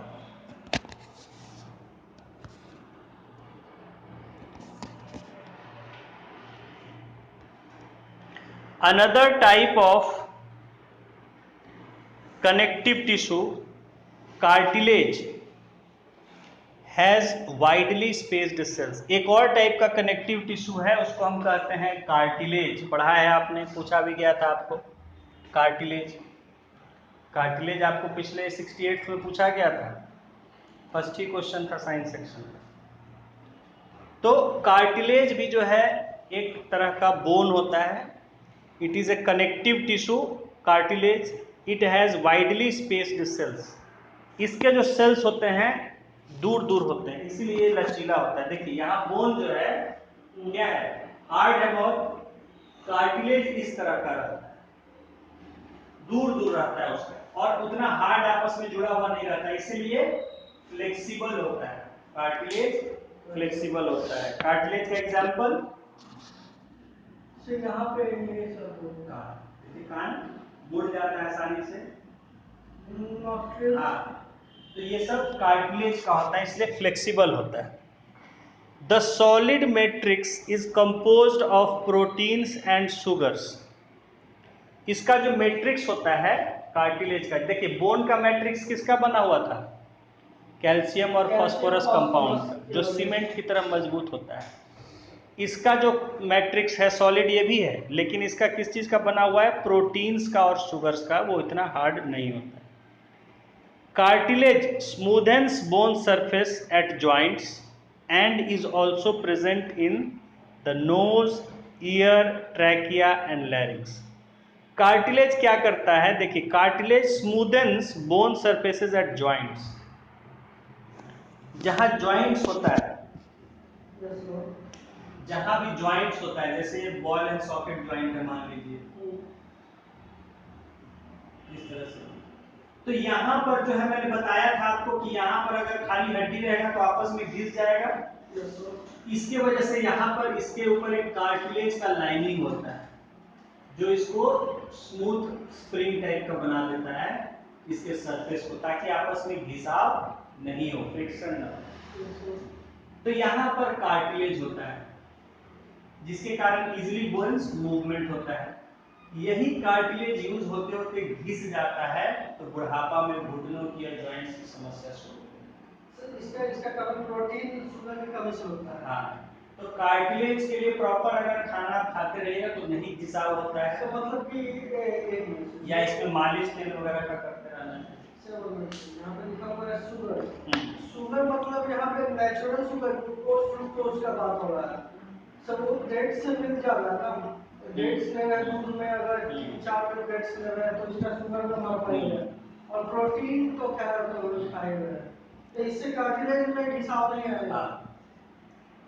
तो प्रोटीन और शुगर की वजह से कार्टिलेज में दिक्कत होता है, और फास्फोरस और कैल्शियम की वजह से बोन्स में कई चीजें हैं, वो कार्टिलेज स्पेसिफिक फूड है।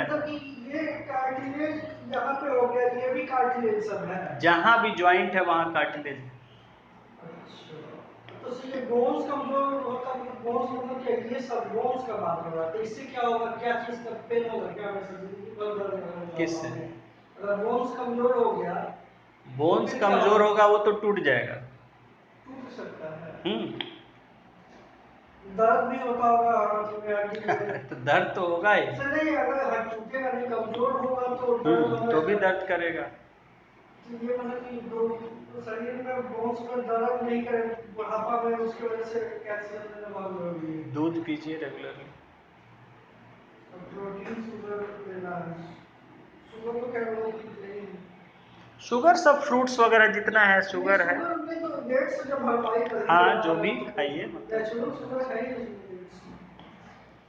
तो देखिए जहां भी जॉइंट्स है वहां क्या है, कार्टिलेज। कार्टिलेज का काम क्या है, जॉइंट्स में बोन को स्मूथ चिकना कर देना, उस पर एक चिकना लेयर टाइप का बना देता है ताकि आपस में फ्रिक्शन ना हो। ये भगवान ने दिया हुआ है, लेकिन धीरे धीरे अगर घिस जाता है ये, तो यही जो है बुढ़ापे में दर्द की समस्या जॉइंट्स की जो बढ़ जाती है। अब देखिए cartilage is also present in, कहाँ कहाँ और प्रेजेंट है, नोज, ईयर, ट्रैकिया यानी कि हमारे जो ये विंड पाइप में होता है, एंड लैरिंग्स, और जो हमारा वॉइस बॉक्स होता है, ठीक है, वहां भी कार्टिलेज होता है। We can fold the cartilage of the ears, देखिए अभी जो आपको करके दिखाए थे कि हम मोड़ सकते हैं cartilage, but we can not bend the bones in our arms, लेकिन हाथ की हड्डी को बेंड कर सकते हैं नहीं। तो कारण है कि बोन्स ये जो है ये भी एक तरह का बोन ही है कार्टिलेज, लेकिन ये सॉफ्ट बोन होता है, फ्लेक्सिबल बोन होता है, जैसे प्लास्टिक हाँ, का परत उस पे जो चला हाँ, है काफी हाँ, हाँ। जबकि ये जो बोन है रिजिड होता है, हार्ड होता है, इसको बेंड अप नहीं कर सकते। तो ये हो गया कार्टिलेज के बारे में। ओके।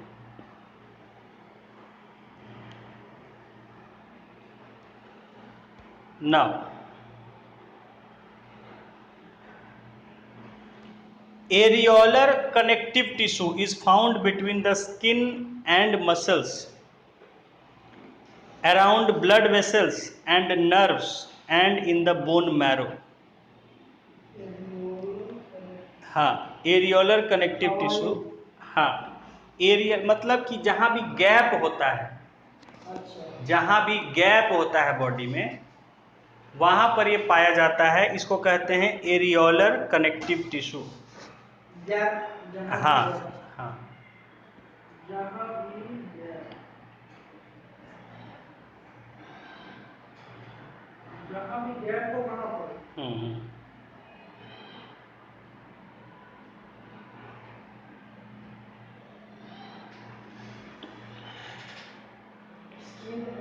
मसल, स्किन और मसल, तो बोन से मसल चिपका है और मसल से स्किन चिपका हुआ है। हमारा स्किन जो है मसल उसके अंदर मसल होता है, इन दोनों के बीच में जो गैप होता है, स्किन और उसके बीच में जो दोनों को एक जोड़ के रखता है, दोनों के बीच में स्किन से जो मसल को जोड़ के रखता है, ठीक है, स्किन से जो मसल को जोड़ के रखता है, क्योंकि दोनों के बीच में गैप है।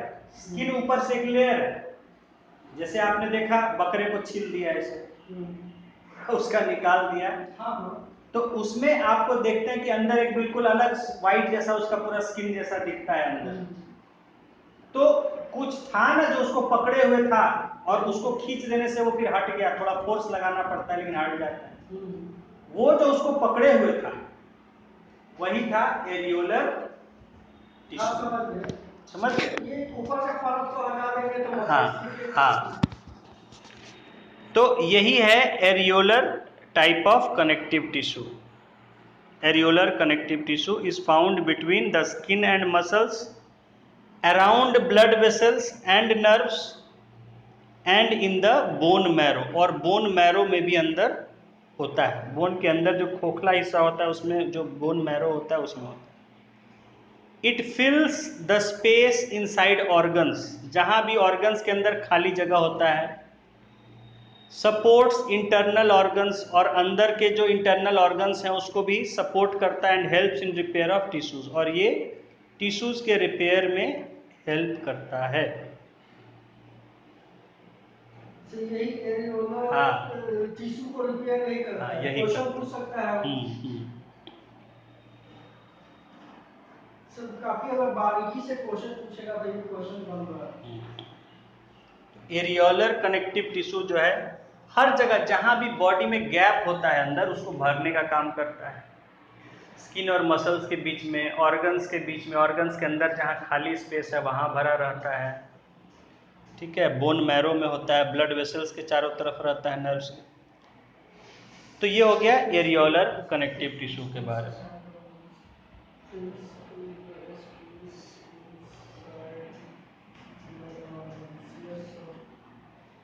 और आगे है देखिए नेक्स्ट कि where are fats stored in our body. अब आपका सवाल आप पूछते थे कई बार कि सर फैट कहाँ, तो where are fats stored in our body, fats कहाँ स्टोर होते हैं हमारी बॉडी में।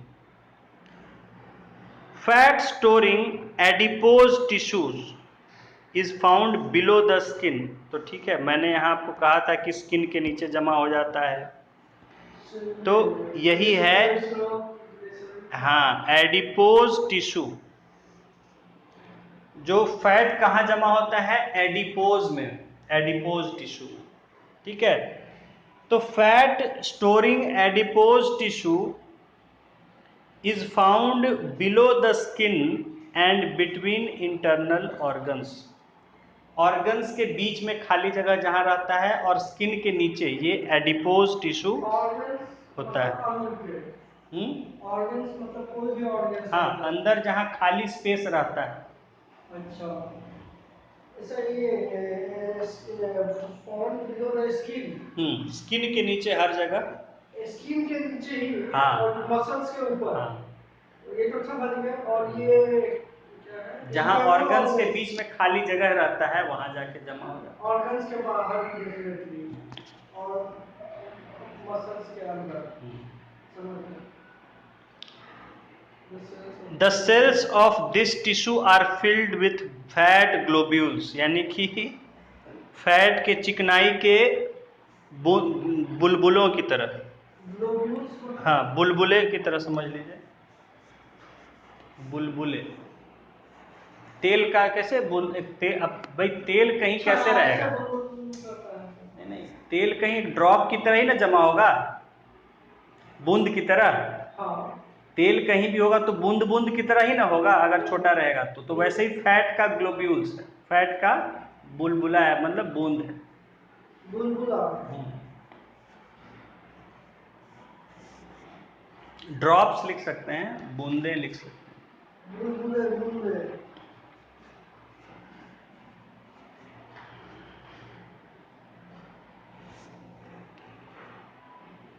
Yes, sir. Storage of fats also lets it act as an insulator. अब ये होता क्या है कि देखिए हमारे स्किन के नीचे ये फैट का लेयर जो जमा हो जाता है, तो ये फैट का लेयर एक इंसुलेटर का भी काम करता है, ठंड से बचाता है। और किसी के पास ज्यादा फैट नहीं है तो उसको ज्यादा ठंड लगेगा। तो ये जो फैट का लेयर इसीलिए भगवान ने ऐसा बनाया कि स्किन के नीचे रहता है, तो ये इंसुलेटर का भी काम करता है और बाहर के ठंड से, गर्मी से हमें बचाता है।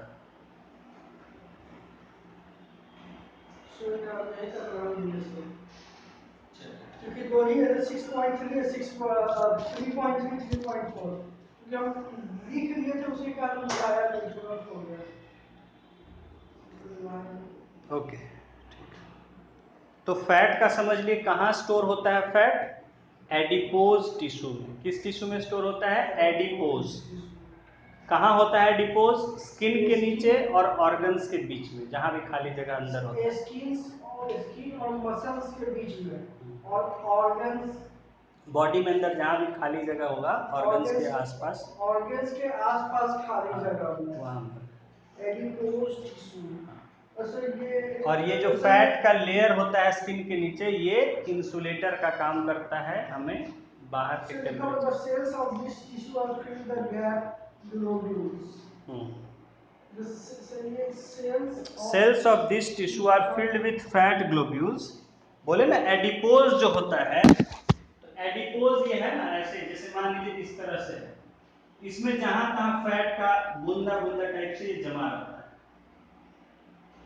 इस तरह से जमा एडिपोज टिश्यूज टिश्यूज के अंदर। और फैट ग्लोब्यूल्स, यही इसी को फैट ग्लोब्यूल्स बोला, जो बूंदा